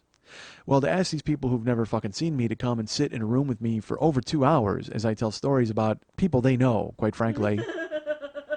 It just seemed dicey, like a real weird crapshoot. And the thing that's funny to me is Jimmy O, I should tell you this. Jimmy O, he saw the show in Denver. Jimmy O, he's listened to the podcast since the beginning, and he listens to it on planes. He does whatever he's going to do. Well, he came to see the show in Denver with Dennis, who was also in the UN of Evil. And then at that point, Jimmy O decided he was my booking agent. So Jimmy O started to get involved in the show with ideas and things that we should do and things we shouldn't do. He wrote me and he's like, hey, Mike, or he texted me. He texted me when I was in Minneapolis. I got a text from him and said, guess where I am? Fuck, I don't know. What? And so he goes, and he started sending me pictures. He sent me pictures of the theater in Chicago. He goes, I'm here. I was in Chicago and I saw the sign, so I popped in. I'm giving you the layout. Here's the bar. Your room is here. I can't get into the theater because there's a show going on, but it's a really nice place. And I'm like, oh, that's awesome. And he goes, yeah. And what's funny is there's a lot of places to eat or hang out around here. Right across the street, there's a restaurant, and up the street, there's another sports bar. And I went and checked that out. We're right by Wrigleyville. Sluggers is over there. If you'll go ahead and park here. And I'm just like, all right, Jimmy O, scale it down, buddy. You need to throttle down a little bit because, that's great and all that, but I'm coming to town to do a fucking show. I don't give a shit about what's in the neighborhood. I just want to come and talk. But I understood what he was doing. It was great. He was he was so excited for it that he was trying to become involved. So it made me laugh then when he kept texting me ideas. He would send me, he's like, hey, Schmitty, I just want to tell you, Bex is coming to the show and people are going to be excited to meet him too. Maybe you should bring some 40-year-old boy artwork and sell it to people there because that's a good way for you to go ahead and make some money. And I'm like, Jim, that's great. It sounds good. But right, we've talked about selling the artwork, but we don't know how to do it just yet. I'm not sure if the live venue makes sense. But thank you. That's cool. And he goes, all right, I just thought it'd be a good idea. You know what you could do? You could put it on eBay. And you could put it on there and see if there's any market for it, because then people could bid it up and there'd be a certain point. And you could reserve it and then they could get the artwork. But I'm like, Jim, that's awesome. Thank you so much. And again, it's all enthusiasm, and I get that. But it's all I can do to make sure I say the proper words in the proper fucking order when I get to town. It's so funny. You know what it made me think of? And this is going to sound, believe me, on a tinier, much tinier scale. But when athletes make the World Series or the Super Bowl or the NBA Finals or the Stanley Cup, they always talk about the distractions of family members trying to get tickets from them. And they always talk about how it's so weird when people contact them to try to get all this stuff straightened out, and they have to make sure their family's sitting and take care of them. And you always laugh. You're just like, whatever the fuck, dude. Play your football game and who cares? But I kind of understood what they were saying, because Jimmy, while all great ideas, I was still trying to figure out what the fuck I was going to say. I need to make sure that I'm funny. That's all I care about. So then I tell Dave this, and Dave thinks it's fucking hilarious. And we're like, dude, we should set up a booth where you just do caricatures of people on tricycles at this point to make Jimmy O happy. So then I get an email from Jimmy O the day before the show, the Thursday. He's like, Schmitty, I just want to tell you this. I know you got the other text and stuff, but I just saw a movie, and it was about this family who has chimps, and they taught these chimps to do artwork. And these chimps go ahead, and what they do is they do original artwork, and then they sell the artwork for $250 each. And sometimes if people can't afford the original, they go ahead and just get a print of it for $150 each. So, dude, if these guys can get their chimps to make this artwork and sell it for $250 each, you and Max could go ahead and make at least some money like that if you're going ahead and put it out there. Not that I'm calling you guys chimps, of course. Oh, and I should tell you this. In the movie, unfortunately, one of the chimps went crazy, and it tore the face off one of the kids in the family. Anyway, I really think it's a good idea. He meant it. He meant it. It wasn't even like a goof. It was truly serious. He's telling me about chimps and artwork and all this. I'm just like, Jimmy, what the fuck? At this point, I want to go to Brookfield Zoo and hire a couple of chimps to come out and do fucking paintings of Jimmy just to shut him the fuck up. And I mean that with love, because again, he's so excited and he's trying to help. So then I told him, he put it on the Class of 84's page for BHS, and I told him, dude, I'm a little worried about this. These people don't know me. He goes, well, do you want me to go in and fix it? I go, you do whatever you want, Jim. That's fine. So then he goes in and he clarifies, I saw the show in Denver, and it's not exactly a stand-up show. It gets pretty intense, and it's a little longer. He gave a huge description. It was awesome. He did it complete justice. But then I felt bad, I'm making him be my bulldozer. I don't even promote the fucking show that much. But it was awesome to see somebody so excited and somebody that I know. So but still, I was nervous. So to have Emily take that much off my plate when I got to the club. And also, you know what? It's funny. I bitch about traffic. I bitch about getting there. I bitch about the fucking people at the cash register. And I bitch at all this different stuff. But when I finally sat down in the back, the show was supposed to start at 7:30. I didn't get tech done and sit down until 7:15. So I'm sitting there. I didn't have time to be nervous. I didn't have time to worry about what the fuck I was going to say, because I was able to sit back there and just, all right, you're going to laugh. You know what I did in the 15 minutes that I was back there? Mainly, I opened up my notebook and I looked and I tried to figure out what I was going to say, but then I would catch myself in the mirror and I would look at myself because my hair looked fucking great. I looked great. So I kept looking at my hair and my jawline, and I'm like, because I'm losing weight and I'm liking the way I'm look these days. So I kept looking in the mirror, and this is not even, this is how bad my ADD is. I would be looking at my notes, and then I would see myself in the mirror, and then I'd look up. And I'd make a face, and I'd kind of move my hair, and I'd go, yeah, you look good. All right. And then I would look down at my notes, and then I would turn around, and I'd see my face, and I'd look up, and I'd turn my head. Yeah, you look good. Make a little smiley face, make a little dimple face. And I started to think about posing for pictures after the show. I got completely out of my own head about trying to be funny and started to figure out what was going to fucking happen after the show. And all of a sudden she comes back, and she's like, this could be the last song if you want. You want to go in 5 minutes? I'm like, yeah. So Emily was really cool, and she went out there, and I was again so nervous because people who didn't know me were going to be at the fucking show. My friend Dean, and then my friend Liza, and my friend Tess, all these people that I've known that I haven't seen in forever. And then she went out and she announced me, and I walked out. I walked into the room, which it looked really small and cold when I had been in there before. When she announced me and I walked out, it was this incredibly loud applause, and the place was packed. You could not, there was not a seat. You couldn't get in. And I went out there, and I started the show, and it was fucking fantastic. I'm not going to lie to you. It was so, all of my friends were seated to stage right. Stage left, the right, whatever the fuck, you don't care. No one cares. And I blazed through the show. I had to get done early. No, not early, but I mean, I couldn't do what I usually do because there was a show after me in the same space. And so the show was of 2 hours and 35 minutes. In Minneapolis, it had been 3 hours. But what happened was, and I'll tell you this, I added a story that I've never told on stage. I added the story about when I hid in my friend's shower. Which I did on purpose because all of these people from school were going to be there, and I wanted them to hear that story because they know George. So I'm like, yeah, I'll fucking add that because someone suggested it. You know who suggested it? Gio. My friend, guy Gio, the Adam Carolla super fan who had me on his podcast and stuff. He loves my show. He came to Minneapolis. He's like, dude, you got to tell that story. And I'm like, I was thinking, I've been toying with it about adding stuff for next week. He's like, you really should do it. And Max had suggested it too. And so I said, well, fuck it. I'm going to do it. I did it up top because you know why? Because I didn't have that much of a ramp up because, literally I got an old people car. That's it. You've heard. That was all that happened. I didn't even tell them the T-shirt story. You know what I mean? Because why bore them with that? But I talked about the Ford Crown Victoria for a while, and then I told the George Arnold story. I'm like, well, I really want to get this story out. And I got to tell you, man, telling it live was so different because I could act it out. Like I could actually, instead of just sitting here and relating it to you, the stage was small, which lent itself to the story because I could actually pin myself to the back wall like I was in the shower and pretend, and really, I found myself, because I was, all right, I won't lie. I was worried about telling it effectively because I haven't told it since I told it here on the show. I did try it once. I think I did a comedy show once where the comedian there was a cartoonist drawing along with me. I think I related that on here. And so I told the story in a really, really truncated version. I didn't get to live in it. It was only like a 5 to 7 minute version of that story. Well, this time I told it for real. And I got to tell it from beginning to end. And I didn't even tell I just said I was suspended. I didn't even tell the part about Reagan and everything. I just told the story. And, fuck, it was so great. It was so great to live in the story and have people like going along with it. And it's you can hear a real temperature change in the room when certain things happen. It was just fucking fantastic. So I was excited because I was nervous about being able to tell it right. But fuck, everybody was so gracious and letting me talk that I told it perfectly. I was really happy with it. And it set the tone because I told it first and it allowed me to get into the rest of the stories. And I see the show getting stronger, even though, like I say, it's a work in progress. And then Emily was great with the cues and the lights and the music. And it was funny. There were people would show up. And, there's things I have to stop doing. I have to stop commenting on people when they walk in the room. But it's in my brain when I see them walk in and I want to talk to them. Some kid came in the room and I saw his shadow. And I go, "You want to sit down?" And he's like, "Yeah." And I said, "All right, go ahead." And he walks across. He had like hair down to his back. Like crazy wolf motherfucking hair. And I go, "Well, I didn't know Dave Mustaine was coming to the show," which is always nice. But, you reach out and then make fun of somebody. You're such an idiot. So he found a seat. Everybody found a seat. It was great. And people were the show went great. And then I like I said, the show finished. Afterwards, I went in the back by myself. And I'm sitting there and again, looking in the mirror. I'm like, that was perfect. It's exactly what I wanted.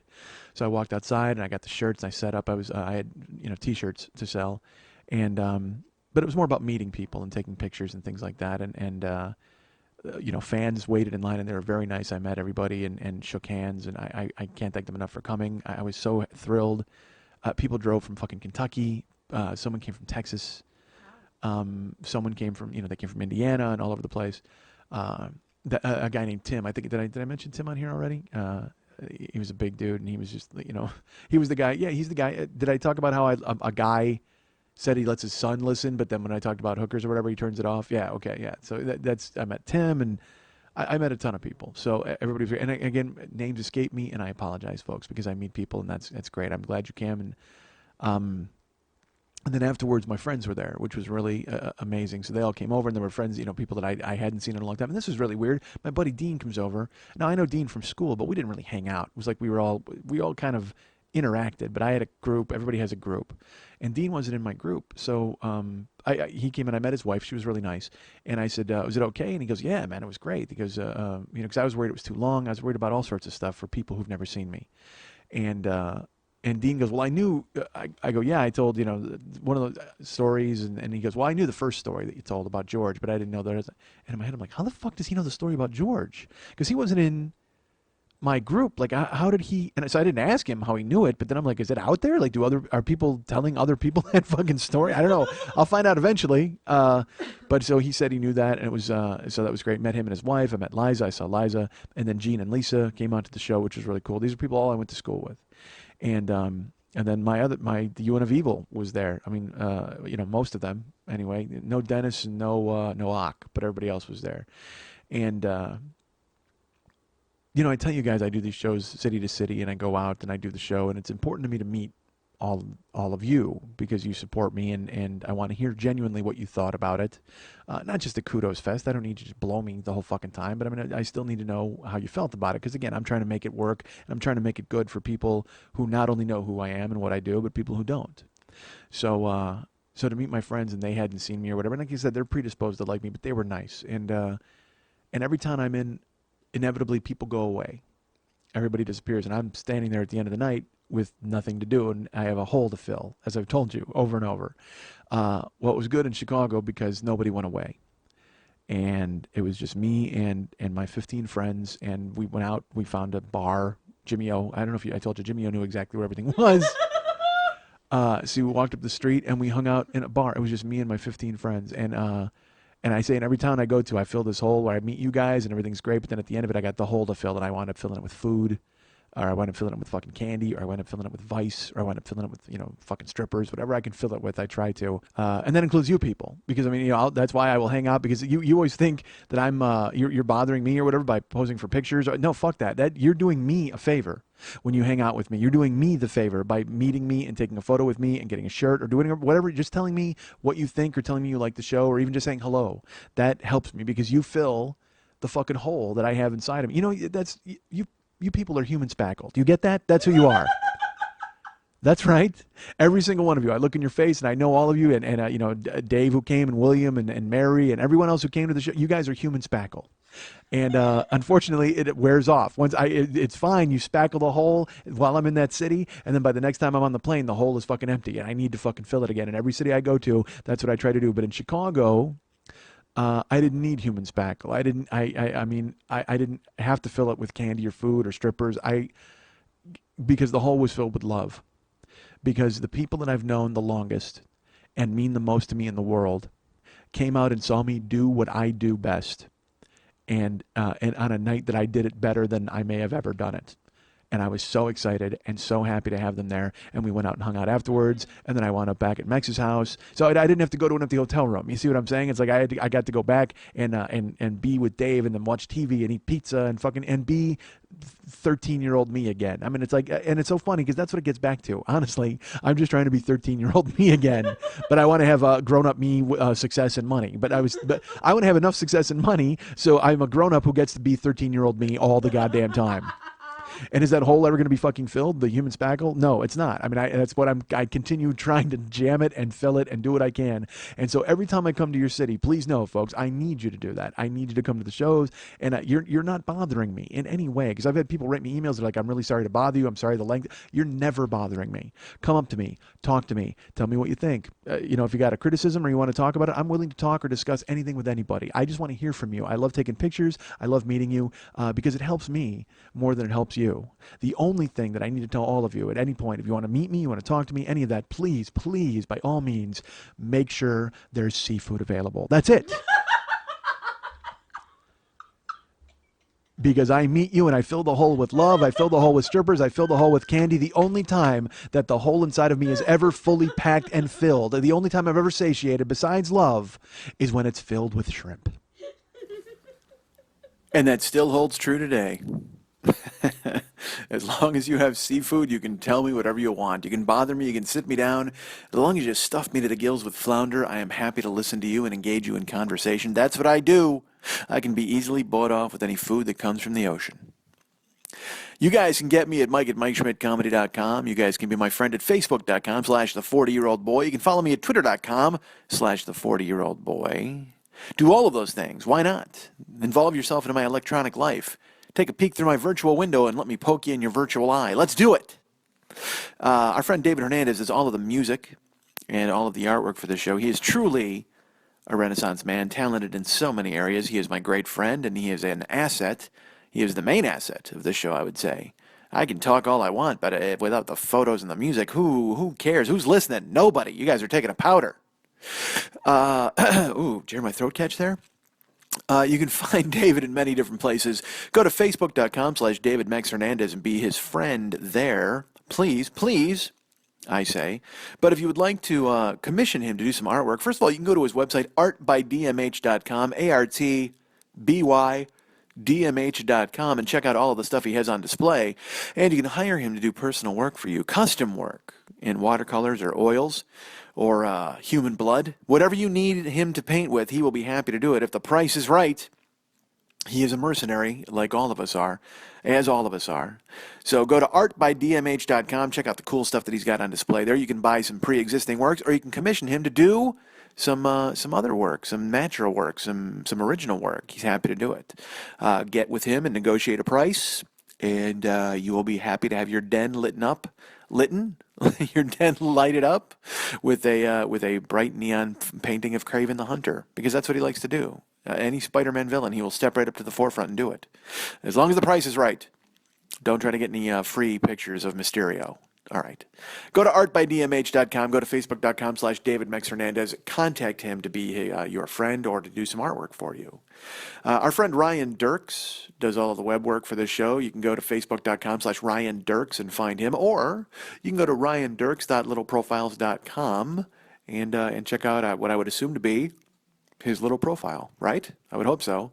I've only been plugging it for 6 weeks. You'd think I would have visited it by now, but I'm sure it's a trap. That's why I don't go. It's a trap, I said, as in my best Commander Akbar.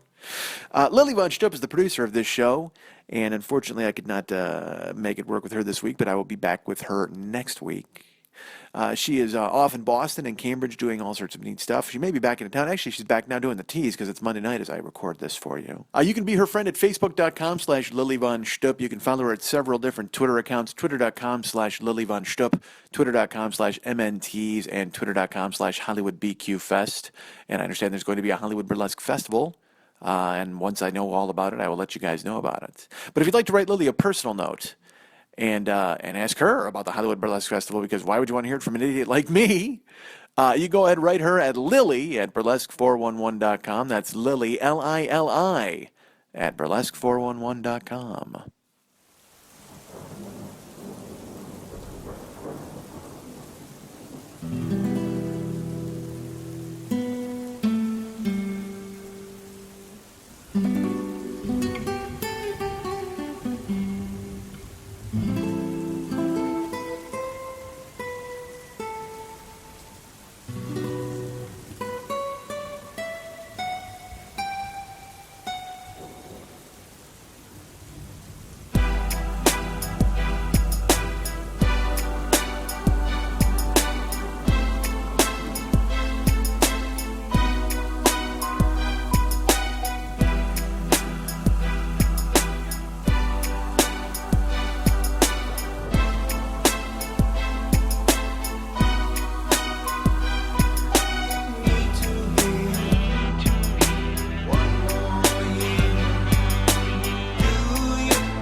open hammer pants. Vitriola's my defense. No offense, makes no sense to wanna fight your audience. Auto had a mic for me, bro.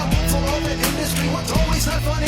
I'm my own worst enemy. I'm on my own again. My podcast must now begin. The 40-year-old boy is born, and that's the part where you came in. Eric B. and Mr. Lee showing me that I got a skill. Telling stories about my life, my wife, my strife, and all my bills. Find out who I wanna drill. Like to kill, punch until I get my fill. Oh yeah, I got gag from Graveyardville. Will I ever learn another bridge I burned? If you didn't want the bridge to burn, why is it made of wood? I feel I need to earn a reason to return. Thanks for your concern for the life of Schmitty. No return. See him burn. No concern for the life of Schmitty. Need to hear one more year. Do you fear for the life of Schmitty? Need to hear one more year. Do you fear for the life of Schmitty? Do you care? Do you dare? Say a prayer for the life of Schmitty. Need to hear one more year. Do you fear for the life of Schmitty? Do you care? Want to remind you folks about the Monday Night Teas every Monday night at the 3 Clubs on Vine at Santa Monica. Amazing shows every single week. If you go to brownpapertickets.com, you can go ahead and get tickets for those shows. Go ahead and look for Lily Von Stup's name in there, or Monday Night Teas. Remember, you can go to facebook.com/Monday Night Teas and join the page. Seeing all of the photos, finding out all the people who are coming to the shows in the future, in the past. Learn all about the past and the future of burlesque and the most amazing show in the history of burlesque. That's the Monday Night Teas here in Los Angeles at the 3 Clubs on Vine at Santa Monica. Lily Von Stup is the producer of that show. She's the producer of this show. She's the producer of a lot of shows. There's a Dr. Sketchy show. There's a Dirty Birdie Story Hour show. She is involved in all of those things, in addition to bringing Vagic to the masses. And again, I've mentioned where you can find her and friend her and follow her and get all of the updates about all of these shows. She is our great friend. I know that she is, if she's our great friend, I was going to say I would know that she's your great friend, but if she's our great friend, she's already your great friend. Follow her and find her and feel her. Go ahead, do that. Again, like I said, if you show up at the teas, you smack her on the ass, you get in free. That's an offer that's on the table. Always on the table, folks. You may also go to jail, but still, you will get in free to the teas. Go to MikeSchmidtComedy.com and check out all of the pages there. We've got, if you want to donate to the show, there's a little Schmitty at the top left-hand corner of every page. You can click on that and donate a one-time amount, or you can subscribe to this show for $2 a month, $5 a month, $10 a month, or $25 a month. Thank you so much to all of the people who are active subscribers. I do appreciate it. And also, thank you to people who've subscribed in the past and had to stop or decided to stop. Your support of the show has been huge, and I've appreciated it. I owe some people some emails, but I want to make sure that you know that I do thank you for all of the support you showed the show. Showed the show. Showed the show. Check the chunk and show the show. If you go to the Joe Business page at MikeSchmidtComedy.com, there's all sorts of cool stuff there. We've got dirt shirts available right now. I don't know what the price is. It's up in the air. I can tell you this. We are out of men's large and men's medium. I think I told Ryan to take those down. I don't know if they're down yet. But we're out of men's large and men's mediums. All of my normal-sized fans have shirts. We only have extra large, 2X, and 3X left. I think I have some men's smalls as well. So if you're wee, buy a shirt. If you're French, buy a shirt and then say we. So the dirt shirts are available. We, of course, have our deal with tweakedaudio.com. You can go there and click through the link and get some neat stuff from them, including gear and autoerotic asphyxiation earbuds and cock ring watches. Those are all available, and we get a taste of that. Thank you. I mean, boy, I'll tell you what, there's nothing I want more than a taste of a cock ring watch. Oh, that sounds delightful, doesn't it? So pick that stuff up, and they help out the show. We appreciate it. Downloads are available year 1, year 2, year 3, year 4, year 5, and year 6 of this show, available individually or together as part of the Reservoir Schmidt Dogs box set. Pick that up and make my past your future. Go ahead and listen to everything, like our friend Nathaniel Arnold did. He got through it all in like a month, I think. and now he continues to listen. Shockingly, he actually listened to all of it in the month, and now he's caught up and he's listening still. Thank you. I appreciate it, Nathaniel. Are you Nathaniel, or shall I call you Nate? I go with Nathaniel. If I sent you some product, do me a favor and send me a note that says that it got there. I finally heard from Germany. Our friend Pano. I sent him a shirt. It took like 40 days to get there, man. It's with the Germans. I thought the wall was torn down. What the fuck, man? Stuff's supposed to get through a lot quicker. I don't know what the fuck you people are doing over there. So if because I just sent out, if you've ordered anything, it's been mailed. Other than artwork, Martin, I owe you an email and a talk, because, I got to figure that out. It's a system. Well, regardless, I'm gonna send you a refund. That's what I'm gonna do. I'm gonna find your email and do that, and an email. I'll probably do that too. Jesus Christ, dude, I can't even get into a room with my producer. The last thing I can do is send you an email and talk to you and converse. So again, at Joe Business, we've got the downloads of the individual years. We've got the Dirt shirts. We got tweakedaudio.com. We've got Schmidt Alive 2 available. That's an audio/video package of my performance from the Podcast Festival of 2014 here in Los Angeles. I would love to do other podcast festivals. Are there others? There was a New York one. I didn't get in on that one, and I don't know if there's others anywhere else. But I'm looking to do live stuff this year, and I did just get a list of some Boston theaters. Thank you so much. I don't know if that person wants me to name them, but thank you for. It was someone I called during Schmidt-Tember. And I don't know if she wants me to say her name. But thank you for sending me that list of theaters. I did receive it. I should just start answering emails, right? It would probably be a lot easier. But I'm so busy, as you can tell, as I said, in a living room, and I don't have my producer here. And I talk into a fucking phone. So there's all of those things. They're the download sets. And the Amazon link is available on our page. You can go ahead and click on the Amazon link and get to our store, and then click through to the regular Amazon and make any purchases, and we get credit for them. Thank you so much to anybody who has done that in the past.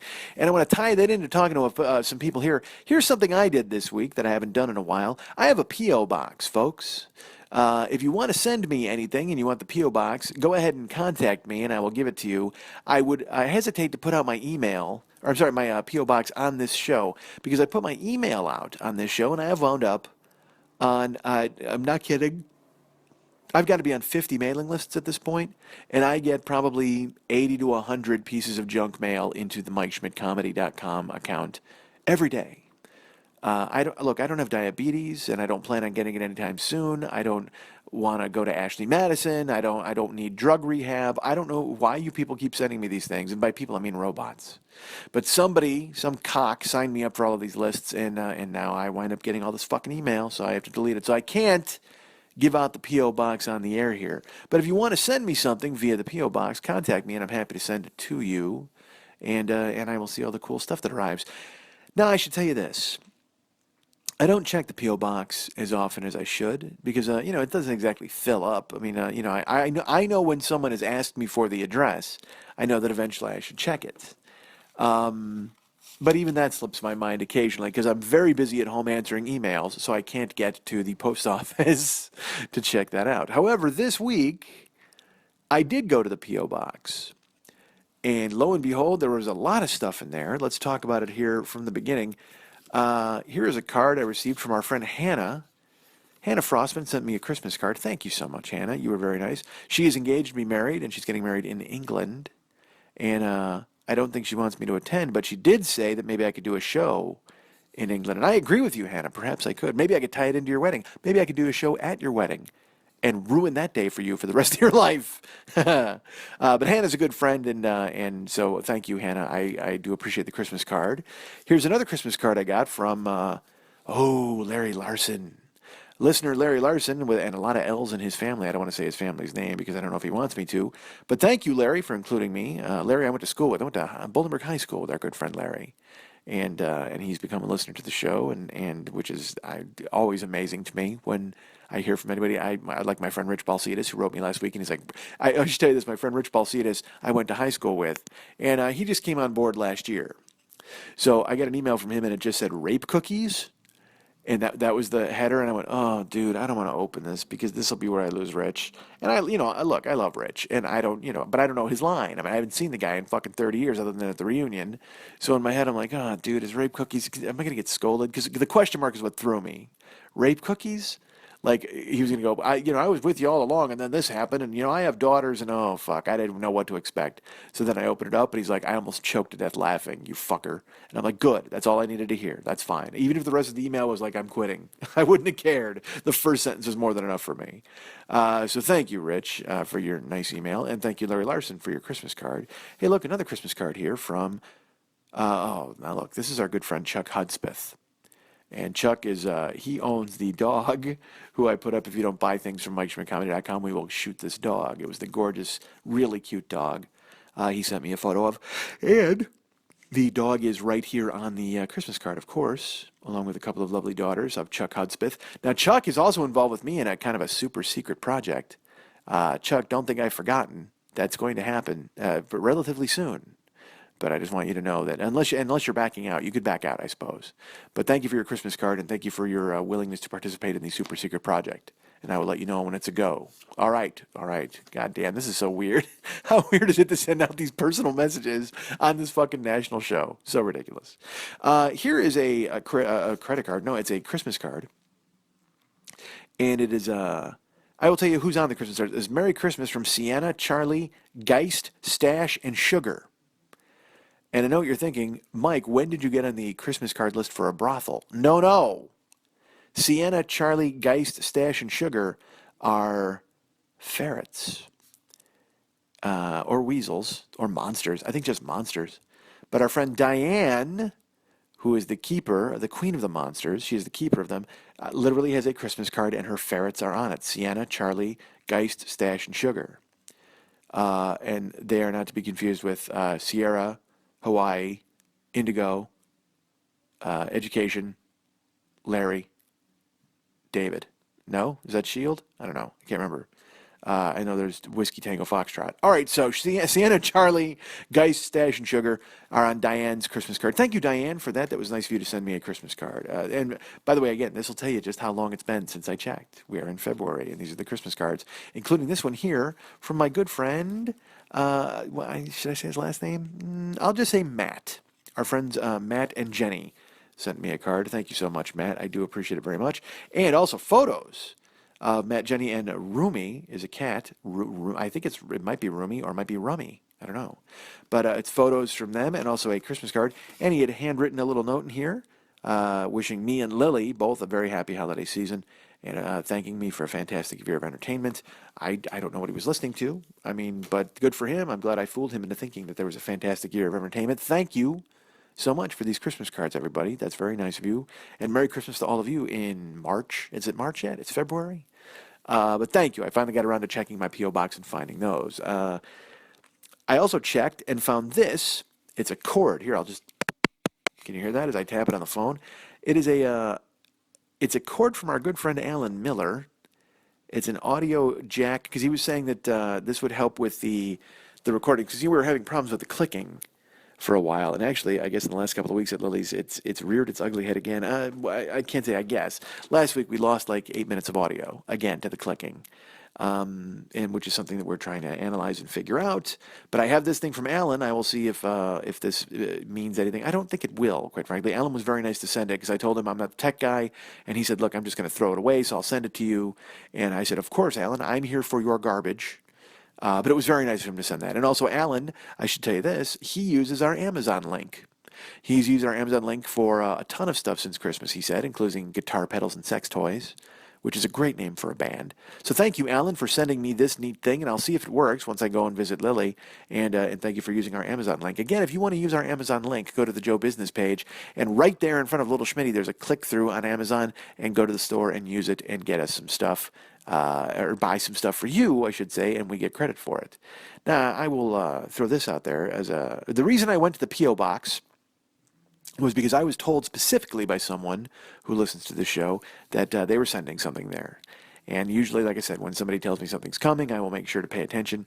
And this person then wrote me and said, "Hey, I've just received word that this gift is for you there at the P.O. box." So It happened to be our friend Jamie, who is a listener to this show. And Jamie, you may remember, gave me the tickets to the Kiss concert that I took Erica to.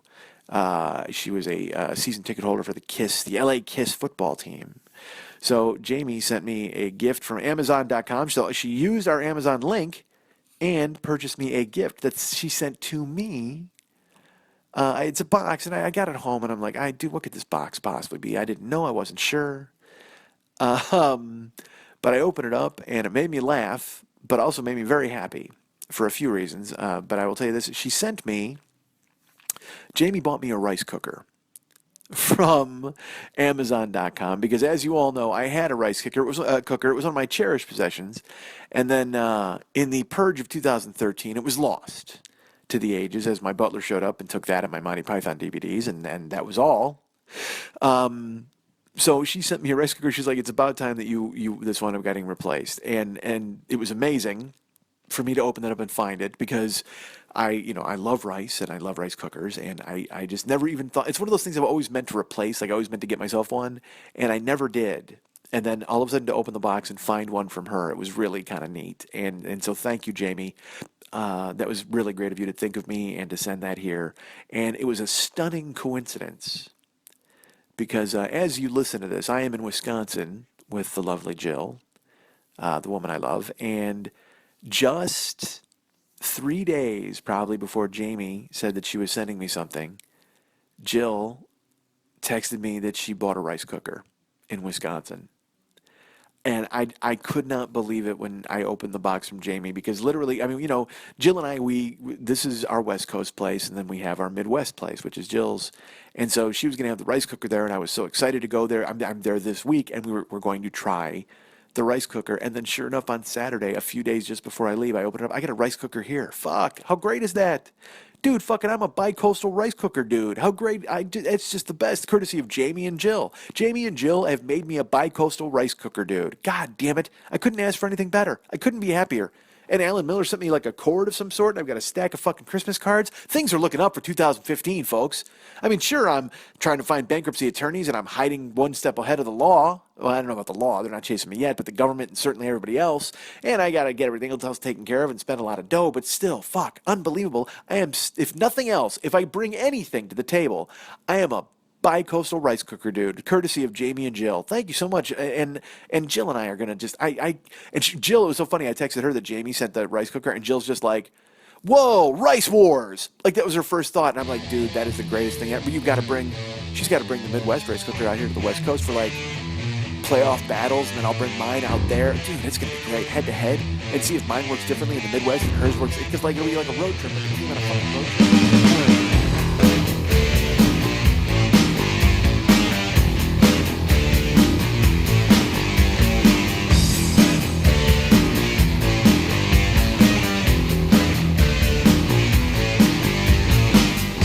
Literally, this show starts as a tiny snowball, and at the end, the hundreds are dead at the bottom of a ravine. I mean, I get that.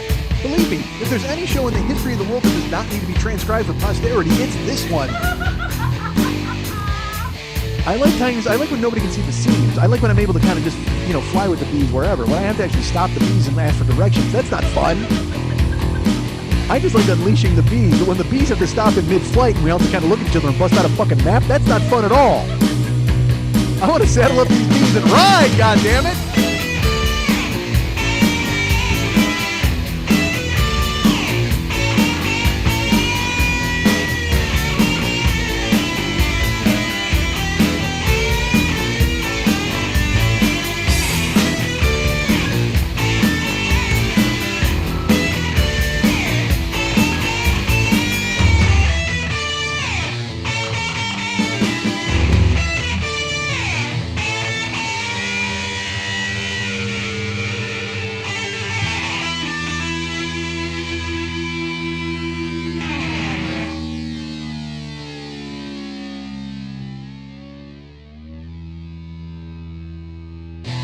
I'm done.